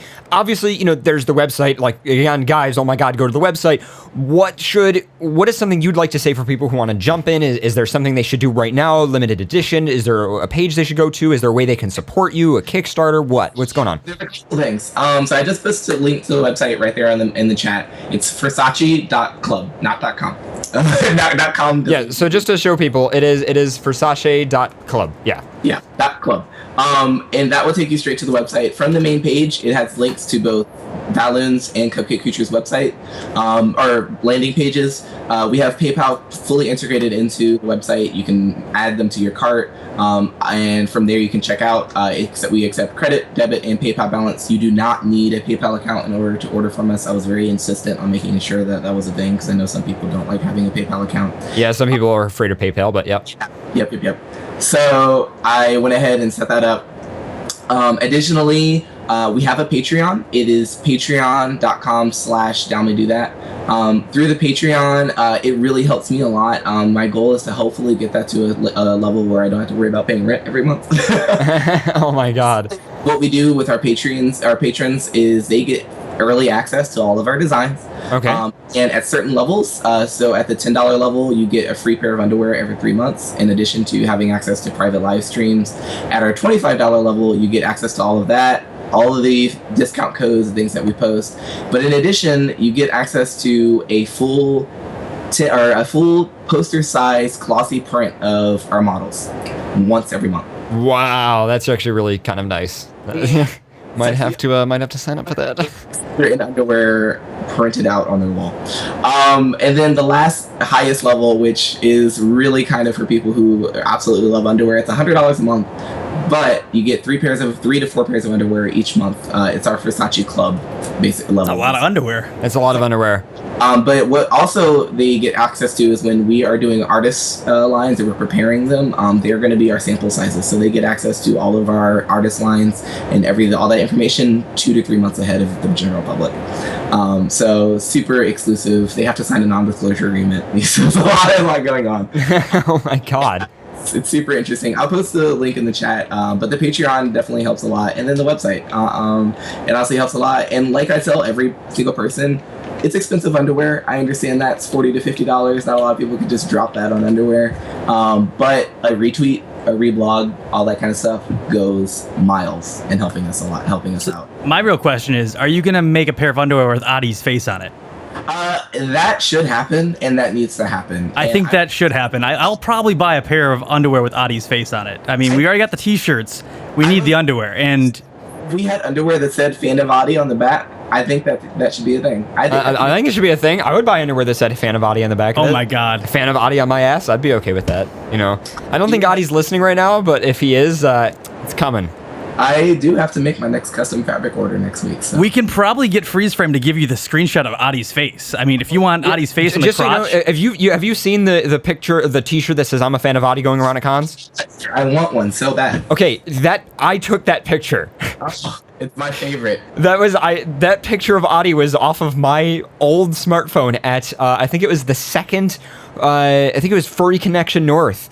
And it was by the front of house, like where the audio mixing board and everything is. And I took that picture of him, and it just went. It was just ever since that it just. And then Freeze and then Freeze took it, made it a vector, and put it on a shirt, and it just exploded. I love that shirt so much. At MCFC was the first time I saw a mob of people in short shorts and that shirt, like just surround him, and it was so satisfying.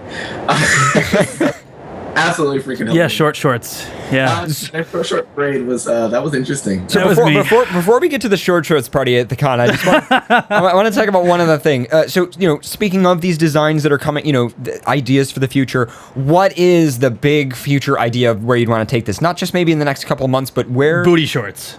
Booty. So, I have been really saving this as a super, super secret, and you guys are the first listeners. Oh man, you heard it here first, guys. So we already have announced that we're doing a collaboration with, I'm sure you've heard of his name, Cheetah Paws. Oh my. Oh.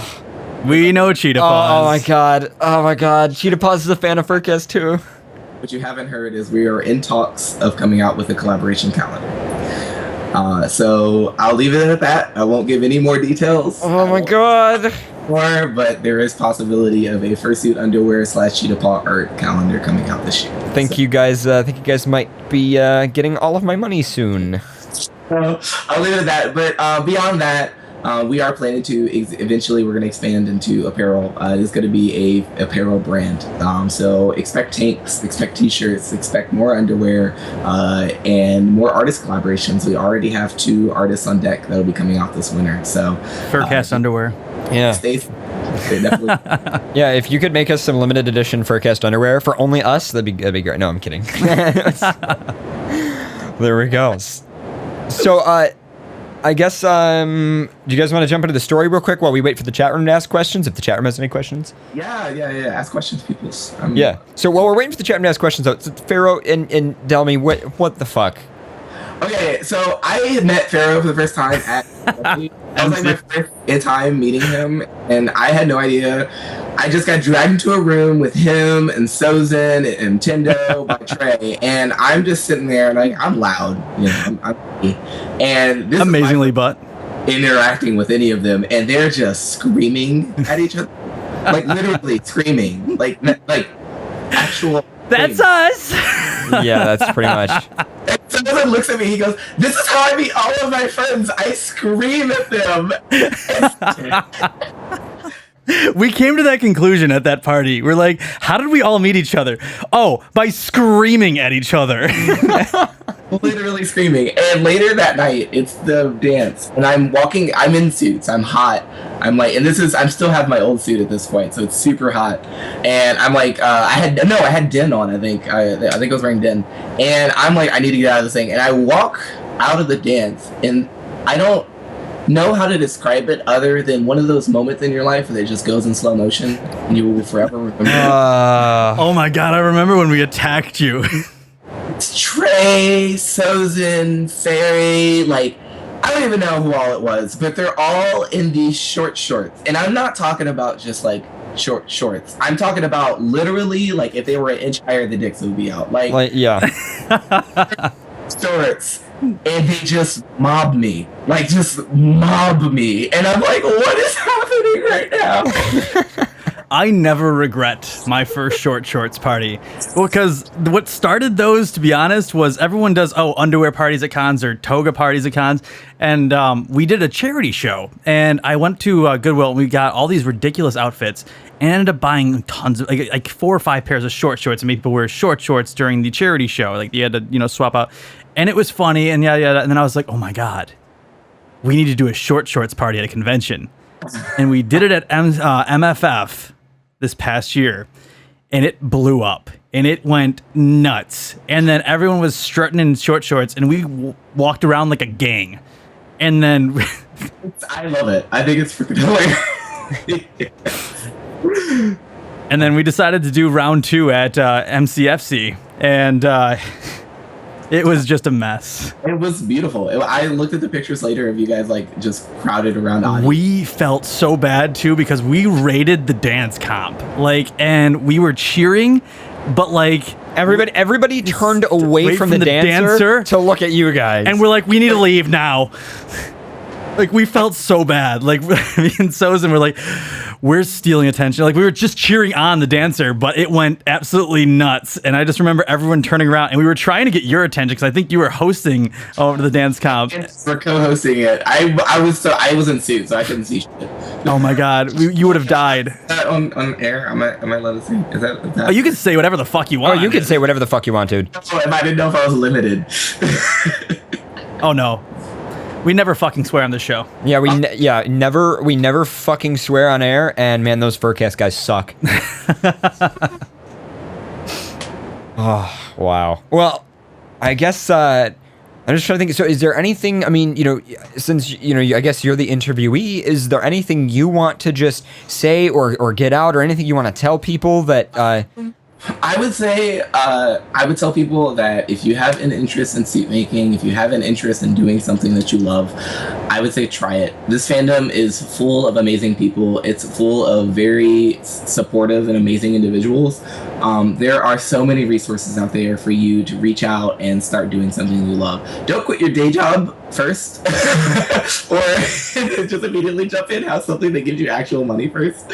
But I will say that having something to do within the fandom is so rewarding. I mean, seeing your products out there and seeing your suits worn and seeing the underwear out there. I'm super excited for AC because I know people are going to be running around the underwear. NCFC was ridiculous. I delivered a couple of pairs and people were wearing it, and I remember some of the photo shoots from the MCFC. It was pretty hysterical, and especially in the lobby of everyone just standing around Gale. It was really fun and hilarious and amazing, and I love it. Photo shoots are like one of my favorite things to do. It's like, because I was standing there and I realized that I'm getting paid to take pictures of people in their underwear. What better job can you ask for? Right. I mean, like, dude, it's awesome. But yeah, I tell people all the time, I said, this fandom is full of amazing people, and even if you don't feel that support is right there, reach out. I'm sure, I guarantee you there's someone out there who is going to give you that safe place to just be that giant fur fag that you are. And I guarantee it. So no matter who you are, you'll find support somewhere. Exactly.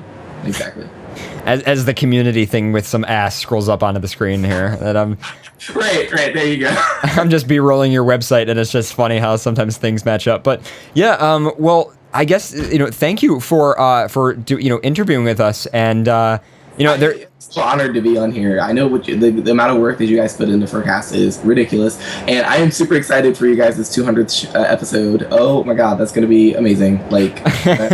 I think we're gonna blow people away of what we have. Yeah, done. we kind of went a little overboard. I'm excited to see what happens. Like, it's gonna be pretty great. I'm excited for it. Well, thank you for the interview, and I guess is there? I guess give yourself a final plug. What's the website? Tell people. Okay.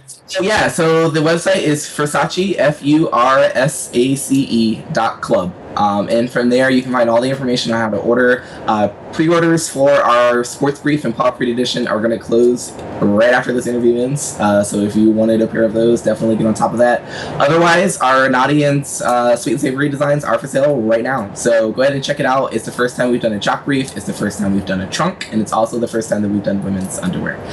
So definitely check it out. And lastly, I leave you with, make sure you keep an eye on our Twitter, Tumblr, or FA account. It's all, you can find it. Simple Google search will give you it. But we are doing our first runway show at AC, and that's actually fascinating. Oh my god, you guys are gonna really? Are you gonna do fursuits and everything too? Because I know there's like the whole strip of there's like gay bars and everything like that are actually down by AC. Lounge is right. It's one of those bars. It's right next to AC's Convention Center. I plan to make it a huge event. It's gonna be ridiculous. It's gonna be a full runway show with people in and out of suit in their underwear to music, with both myself, Valun, and Cupcake Creature all there to present it. So I'm super What day is this happening on at AC? It's going to be on Friday. We didn't want to overlap into the major events, so we're trying our best to do it on Friday. It might be moved to Saturday, but most likely it's going to be on Friday. All right. Damn. So, yeah. The last thing I could say is Cooper Tom will never be the same after meeting you. Yeah. I If he's listening to this, I'm sorry. I am so sorry, Cooper. I did not mean to freak you out. I just really wanted my Taco Bell, so I'm sorry. Well, hey, you've got me on Telegram Messenger, so definitely at AC we should totally hang out. Yes, for sure, definitely. And yeah, if anyone ever wants to chat, I'm not much for chatting online. I will tell you right now, I'm much more of an in-person kind of person. So if you message me on Skype or Telegram or whatever, I might not respond for a couple days. I'm sorry. It's not because I hate you. It's just I legitimately don't talk online that much. To be honest, I'm the same way. I feel bad because a lot of people message me and try to talk to me. I know I hate Skype so much that I just hate it. I hate it. I hate using it. I mean, see, I hate specifically Skype, but I'm huge into online chatting, but not always with new people. I'm really bad with that. I'm sorry. I'm very hard to get through my like social walls. But if you ever see me on in person or you see me on Twitter, like please do not hesitate to come up to me. I've had people tell me I'm intimidating, and I promise I'm not scary. I'm just a small little black dude who loves to dance in high heels. I'll just yell at you, not thirsty. Hashtag. Just throw bottles of water at me. That luncheon was amazing at MCFC, to be honest. Like, that was one of the funnest moments I've had at a con. I had a great time with that. That was great. That was great. You gotta love BBF. Oh, Yeah. man. All right, well, Have any last minute questions in the chat? I feel like people were asking questions, but I wasn't. yeah, it's so hard to pay attention to the chat room. You know our pain already here. So, yeah, chat room, any last questions? See, someone said, have they ever thought about making fundoshi? I'm not sure what a fundoshi is. Let me Google it. Google search. Yeah, just Google it. There you go. I know. I hope I spelled it right. Oh, okay. What is that? Oh, like what they? Oh, okay. No, unfortunately, that wouldn't be something we would go into. It's the same reason why this is the first and probably only time we've ever done a jock. There's a specific image that I associate with Versace, and I feel like underwear like that and jocks, and particularly like and panties and things like that kind of take away from that image. Yeah. So, unfortunately, we probably never would do a fundashi. So. Aww. To be honest, I feel like Adi's face on underwear will sell great. I feel that is your market definitely right feel it there. will. Especially for this fandom, I feel, whew. I have to give permission to do it. Like, that's what sucks. I couldn't just throw it on him and be like, hey, here's your face on people's butts. Like, Oh, I don't know. I'll get permission. I'll get permission for this. oh god, I would love that. I would absolutely love that. That'd be freaking amazing. So I guess one more question I have before we jump to the chat room, because we're waiting for them to ask their questions. Are there any misconceptions about Versace that you'd like to kind of get up? Maybe some people think like, oh, they only do like we already cleared up the conception that you guys only do fursuit underwear. Obviously, you make all kinds of kinds. And that's a question we get a lot: is do you guys make anything for out of suit? Which is why I'm trying so hard to get out of suit models for AC and for our next photo shoot. I want to make it clear that they're designed for everyone. But so yeah, that's one common misconception: is they're not made just for suits. You can wear them without a suit. Another common misconception is a good 90% of our models do have non-modded suits. There was a big kind of Tumblr freak out where people thought that all of them were mersuits, and I had to, kind of shut that down. But yeah, a good majority of our models, they have non-modded suits. The underwear just makes it look really sexy. Right. Okay. So so that's a really big misconception. No. The underwear makes it so they're not naked. We gotta clear this up. There you go. Yeah, there you go. So I have one legitimate question, one funny question from the chat room here. I have from Twilord Tennefox. Can the twinks and fursuiters be hired for other things? That you'd have to discuss that with them individually, I guess. The bunny voice says hashtag Naughty Adi, the new underwear style. I plead fifth on that question. Naro Lonka was saying, do you ever plan on doing boxer briefs? So, I unfortunately do not, and there are a couple of reasons why for that. Okay. Boxer briefs are very difficult to sew properly because you have to make sure that they are cinched properly so that way they stretch properly and don't look baggy. And also with boxer briefs, they're very difficult to design for fursuits and out of suit just because the only kind of elastic you have on it is really around the waistband.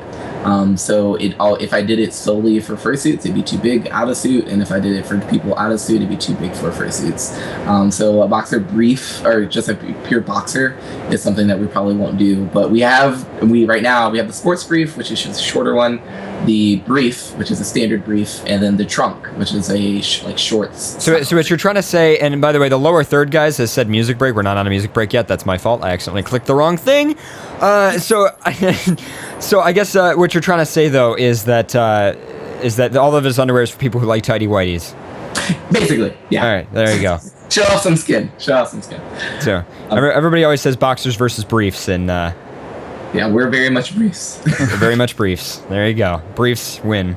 So I gotta laugh because I was just thinking, as I'm staring at crotches on the screen up here above me. 2 ideas for you. Take them. I don't want them, but they're great. I feel I'm surprised you haven't put a picture of just a knot, like an actual tied knot for the front of one of the underwear, or just a picture of a cat for the female underwear. The Taylor jock brief is knots on it. It does really? Have knots on it? Wait. Balance page. Oh my god, it does. I didn't even notice it. There's knots all over the underwear. Oh my god. All over the underwear. That's kind of the pun of her line is there. It's supposed to be a sailor theme, so the half hitch and the full hitch are knots that you would actually use. But, that is ridiculous. It makes me so happy. That's perfect. I'm happy now. Those and the burgers are the only ones that have sold so far. Everyone is going crazy over the knots, and they're probably going to sell out first. I expect them to sell out probably by the end of next week. So I'm hoping that I hope they don't sell out. I want as many people to get them as possible. But yeah, they're really popular right now. And then we have the fox, which has the actual face of a fox on it. Very nice. Fox. Do you plan on doing the Sailor brand ones with the knots? Because I like the blue in just the regular style without the extended tail hole for people who don't have a large gaping tail. That's something we've been considering. We've had a couple people express interest in it, because especially for people who want to wear it out of suit, they don't want their ass out. So we've had a couple people respond. We're just kind of trying to gauge interest on that. Obviously, that's something that if there was enough interest expressed in it, then we would go ahead and move forward with that. So if people want it, tweet us, tumble us, tell us leave comments on FA. You guys, and that's also what our Patreon is about. We want input from the community. The whole reason why I even started the Patreon is because I have my own ideas, but I kind of want the community and the fandom to guide where Versace goes. I want you guys to tell me what you want so I can create it for you. I feel like I'm a public servant. I'm here to bring your visions to life. So if you tell me that you guys want the Sailor in just a regular style without the giant jock hole, then I will do it.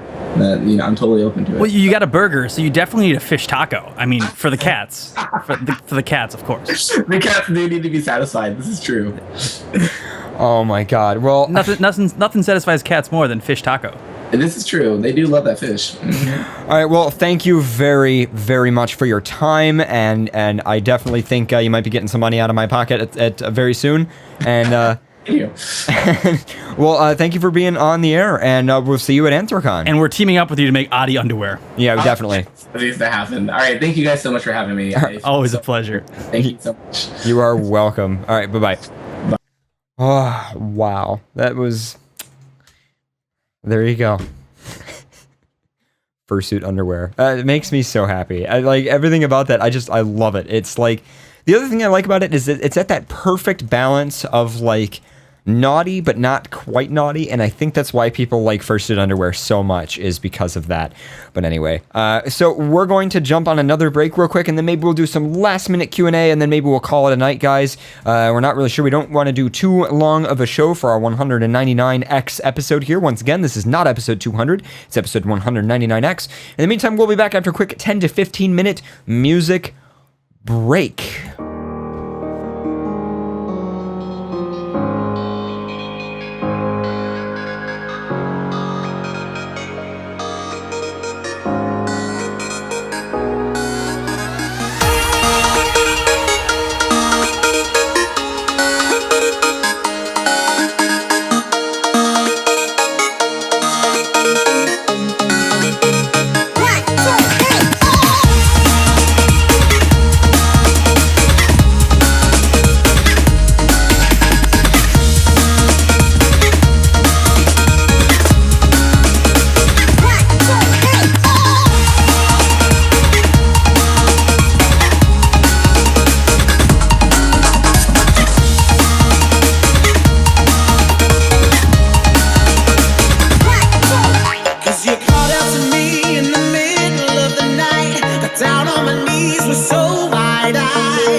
listening to FurCast. As far as we know, consciousness arises from the working of the brain. The brain is a physical object made up of material elements just as rocks, celery, or my toaster oven are. How do unconscious bits and pieces give rise to consciousness? While you and I may not fully understand why, we can still agree that consciousness exists and even marvel that it does. However, modern philosophical inquiry suffers from a fundamental terror of consciousness. Consciousness doesn't easily fit into the prevailing viewpoint. When it comes to the mind, much of modern philosophy is sorely off track. Should I pinch those people to remind them they are conscious? Should I pinch myself and report the results in the Journal of Philosophy? Strong artificial intelligence. In this view of the world, when a computer behaves like a human, it also experiences thoughts, feelings, and understanding, the traits we associate with consciousness. We are accepting the theory of strong artificial intelligence. Advocates of this theory are clearly influenced by modern computers. Brains are like computers, and minds are like computer programs. So a mind can exist on any suitable computer, whether it's made of gray matter, silicon, or a suitably arranged collection of beer cans. Consciousness isn't anything special by itself, it's just something that happens when you run the right computer program. Consciousness shouldn't be casually dismissed. It's a special quality, and a quality that we human beings are fortunate to enjoy. We are, in fact, most remarkable engines.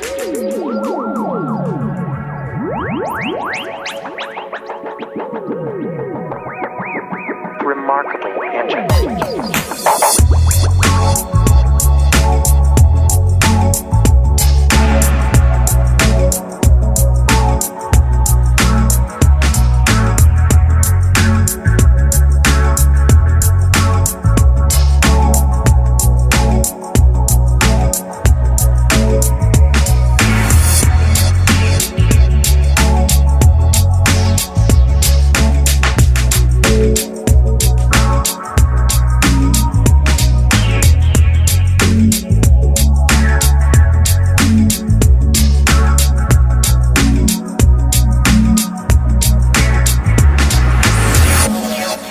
You guys are listening to FurCast. And we're back. Wait, we're back? What? Yeah, we're back. I wasn't ready. Well, now you have to be ready. Do it live, bitch. Anyway. Kiss on your face. So, as for what's next here tonight, I'm not exactly sure. I guess, let's see. We've talked about episode 200 stuff. We've talked about, we've interviewed two people, which were awesome, by the way. Dreamkeepers and Spot My Tots. Awesome, awesome, awesome people. And, let's see. I guess, let's just make sure we didn't have anything else in the show notes for this evening that we wanted to cover.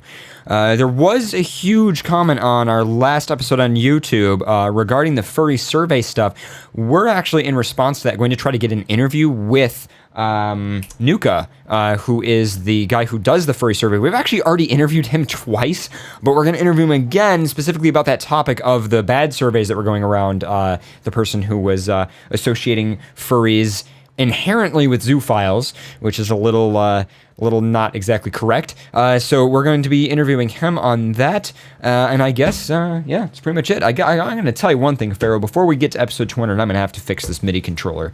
Maybe get another one because, man, ever since we spilled that can of Pepsi into it, it's just... You say can of Pepsi. It wasn't an entire can of Pepsi. No, there's been multiple drinks on this thing. This thing is thirsty. Yeah. It's not exactly a very happy controller. But see, they don't make these ones anymore. It's an X-Session Pro, which is perfect. I use that, I run that, and I forward the MIDI across the network, UDP, and that goes to all the different machines. And we have a Node.js script that reads them on that machine, and then we have like a Pure Data script on a bunch of different computers that takes care of shit. And I gotta just say, like, it is the perfect controller for this show, and I don't want to switch MIDI controllers because then we have to learn. I don't want to do that. Thing's more thirsty than a furry. I wonder if it's FurCast. Maybe we should give it more drinks. Maybe that's why it's dehydrated. We should just take some water and just pour it into this Silly controller. string. Silly string definitely did not help. I don't think silly string is very natural for controllers. I think electronics love silly string. We could buy a more expensive mixing board and then plug or pour water into that. For experimenting? Yeah, just to make sure, see if that works out. I mean, we got to try stuff here because something's not working. But anyway, chat room. If anybody in the chat room has any questions, I guess we'll do those right before we depart for this evening for this very interesting, but I would still say very successful episode of FurCast. Definitely feels good. Adi finally responded and he goes, "Excuse me?" Oh, Adi. Oh, God. I love how Olfin replies on Twitter, says, "Don't know about his face on my crotch." Wait. Oh, that's great. Oh, look, there's porn on my Twitter feed. That's nice. That's actually really nice porn. I responded back. He goes, "Excuse me?" I'm like, "Yes."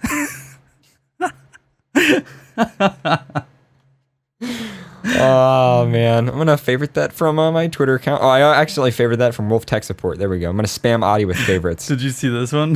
What? Shut up and take my money. That's great. Do I have a suit, full or partial? No, I do not. I'm not exactly into the suit stuff for whatever reason. There's lots of reasons. I've talked about it before on the main show. But basically it comes down to a couple things. If I have $1,000 to spend, I can either A, get a fursuit, or A, get a bunch of SSDs for my computers. I think I'm going to go with the second option.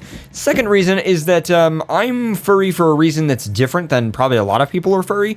And that is more kind of like the psychological... I would say, I don't want to say spiritual because it's not exactly spiritual, but I'm into kind of that identity and association aspect. I don't really know if suiting is just my interest. I probably will get a suit someday, but it'll be in a couple of years' time. Probably after I move out and, me and Pharaoh might be buying a house. We still got to work on that, but now that your work schedule is not fucked, maybe we can do that. And stuff like that. So someday, but, not currently. So we're looking at July for episode 200. Yes, that would be correct. It will be July 2nd. No, you're in No, May. I'm sorry. I'm looking at the wrong month. July 6th. It'll be July 6th. Will be the June 200th episode. 6th. What? June. Yes, June. Wait. June. Yes, June. 6th. It'll be June 6th. Okay. Wow. June Next week! 6th. It'll be next week, guys. Next week, Saturday. Jesus Christ, I'm sorry. Anyway. So, We only December have like 6th? 15 gigs of footage to edit. December 6th? Yeah, we only have like a lot of footage to edit and put together. Most of that's going to be audio processing. I got to do a lot of work on the audio to get them all to sound the same because we had some of the lavaliers configured differently in different circumstances. And We're shooting at the hottest day of the year. I hate you. I hated all of our lives. I hated everything that we were doing. I hated everything. I regretted my entire life. That's the only giveaway that I'm giving for the 200th episode. Yeah, it was and that's good. why when anyone says, "Oh, Pharaoh, why don't you suit in the studio?" Because I want to live. Because it's like simply. It's like 35 degrees Celsius in here right now, guys. Like, yeah. What's that in American? Nice. I don't know, like 90-something degrees. There's at least 90-something degrees in here, plus it's really humid. In fact, if I touch the table, you can see the moisture from my finger. It's okay, because this is the death zone for ice. If you never wanted ice in your life, just bring it in this room. Yeah, if anybody has any ice that you want to destroy, rather than using like a machine to crush it, if you actually just bring it in the studio, that's actually the job of the studio. The studio is actually employed, and its job is to melt ice. Instantly. No matter what kind of drink you have in here. Someone in the chat room. Asterisk, happy dances, which involves my butt wiggling. Okay. Welcome to our chat. That's the chat room. That's there you go. Oh, well, thank you guys for tuning in tonight and enjoying 199x. Posted as an X episode, but it'll be on all the RSS feeds and everything, so it'll get out there and we'll get people to tune in. But yeah. I would melt in their studio. Yeah, you probably would melt in the studio. I partially enjoy it. I don't enjoy this only because of the humidity. I don't mind the heat. I just mind the humidity. I don't know what's wrong with him. He's not a creature on this planet. I think he was born in the sun. Because there's no living thing that can enjoy the heat and that is in this room. No, I don't want it. I would choose to get rid of it. But I wouldn't also choose to make it cold. I feel like most people set air conditioners way too cold. I set an air conditioner for like 75. Fahrenheit. That's what I said. I love when most people set an air conditioner, they set it really cold and then go under blankets. Well, that makes sense though because of the way humans sleep. So I understand that. I usually do like the room a little cooler when I sleep, but you know. Oh, Cheetah Paws just joined. Hey, Cheetah Paws. Cheetah Paws says morning. Morning. Yeah, Cheetah Paws. You missed all the Bulge. Yeah, you did. But then again, he's kind of like king of Bulge. So, I mean, he brings Bulge. I feel like, you know how like there's the Midas touch? Cheetah Paws just has the Bulge touch. Pretty much. Yeah, Cheetah Paws, I just want to let you know that I went over to my friend Denton's house recently. Shout out to Denton in the chat room. And he had a bunch of Cheetah Paws calendars up on the wall. And I left his house with a boner. And that was really uncomfortable to drive with a boner. So I just wanted to say, Cheetah Paws, it was your fault. And I could have gotten hurt because of it. So, you know, there you go. That's what happens. This is the first time in my life that I've ever heard someone say, I could have got hurt because of a boner. Yeah, you know. Nur, 76 while sleeping, 78 otherwise. Nur, I'd like it a little bit colder while sleeping, but other than that, I agree. 78 is a great temperature. Man, I like Nur. He likes it nice and warm. I swear, He's a cat. Nur is a cat. He's a kitty cat. He likes things warm. You live in the side of a volcano. I open the door to this room sometimes. Oh, no, dude, I don't like it. I'm just saying. You sit in here like it's nonchalant. I'll open the door, and it'll just be like... And like I feel like my eyebrows burn off my face and like sweat just rolls down my eyes and like I go blind for 3 moments when I walk into this room sometimes. And you're just like, what? And I'm like, it's like 100 degrees. And you're like, oh, it is kind of warm in here. Want me to turn on the fan? It's the story of my life coming over to your room. Oh my God. I'm really hungry right now. I can't wait to. I am not hungry at all. I'm hungry. I didn't eat as much at the barbecue place as you did. I'm so full still from that. Like you don't even know. I'm still hungry. I think I might have to drive to a Fox's house and get food. But yeah. I grew up Nura in the chat room says I grew up in Southern Illinois. 100 degrees during the summer, 5 degrees during the winter. And there you go. Yeah, here it ranges huge. We get up to like 100 degrees Fahrenheit, and then in the winter it'll get down to like -20.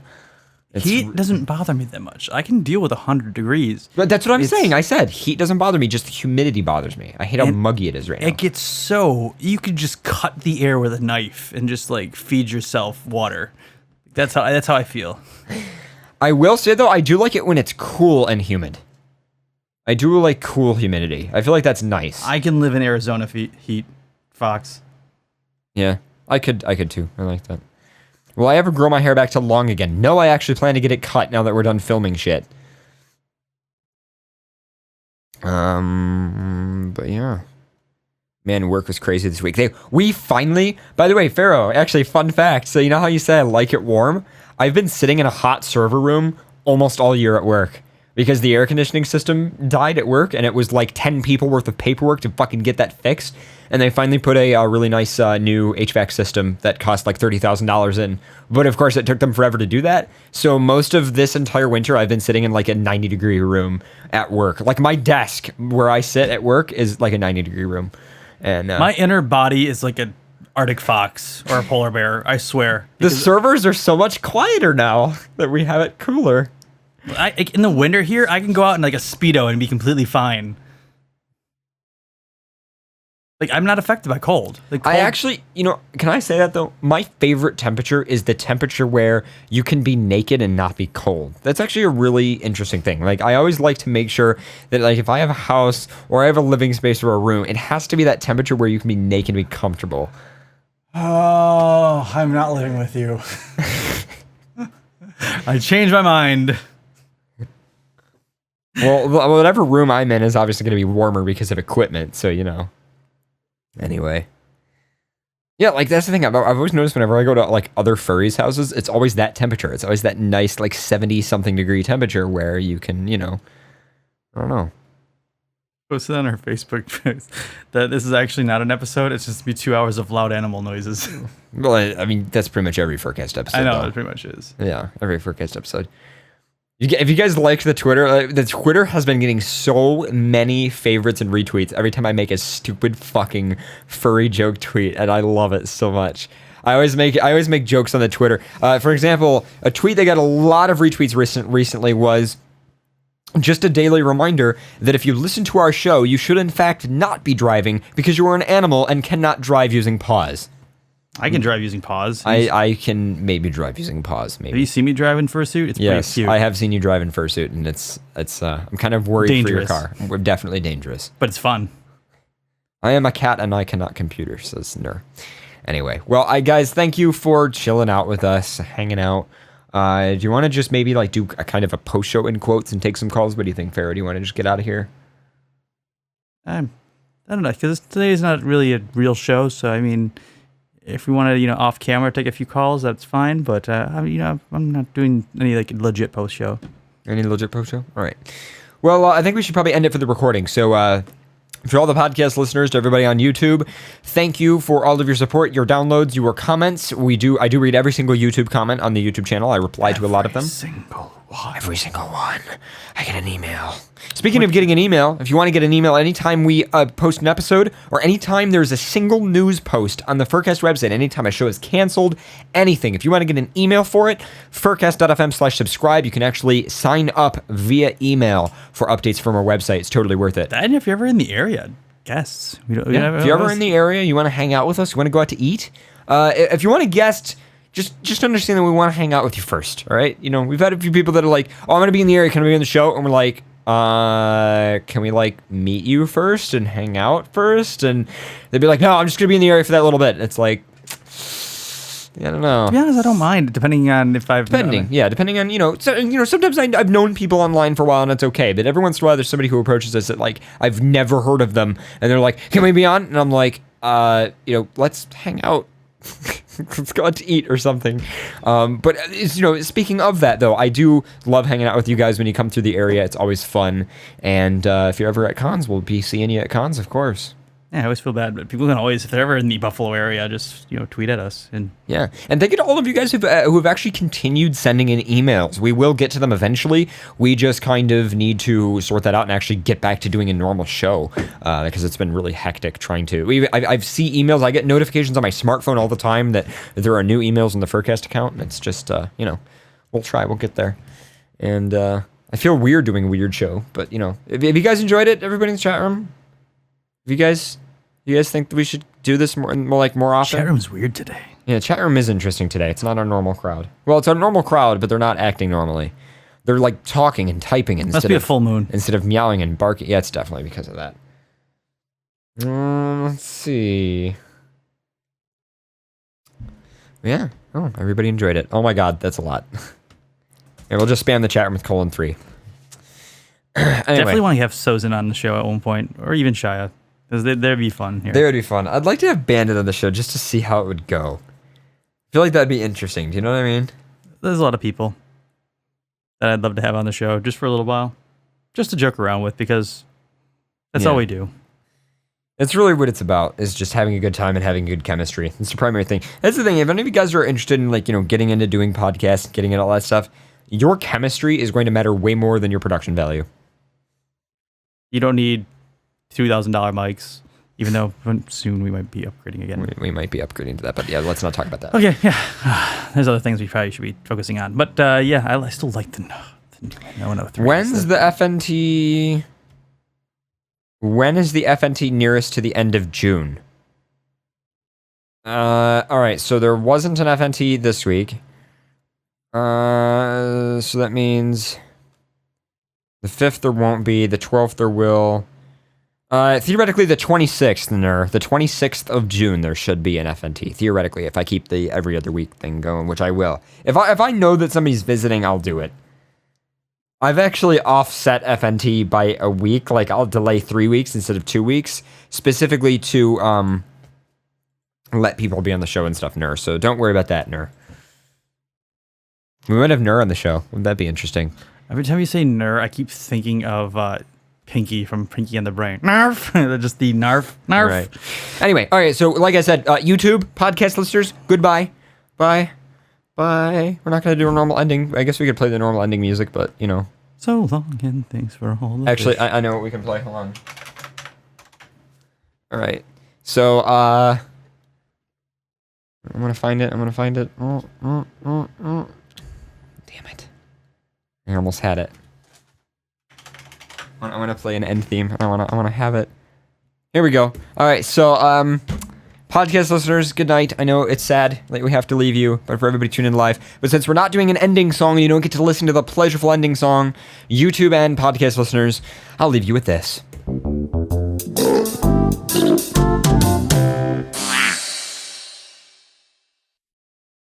Cool. All right. Time to stop recording on all that stuff.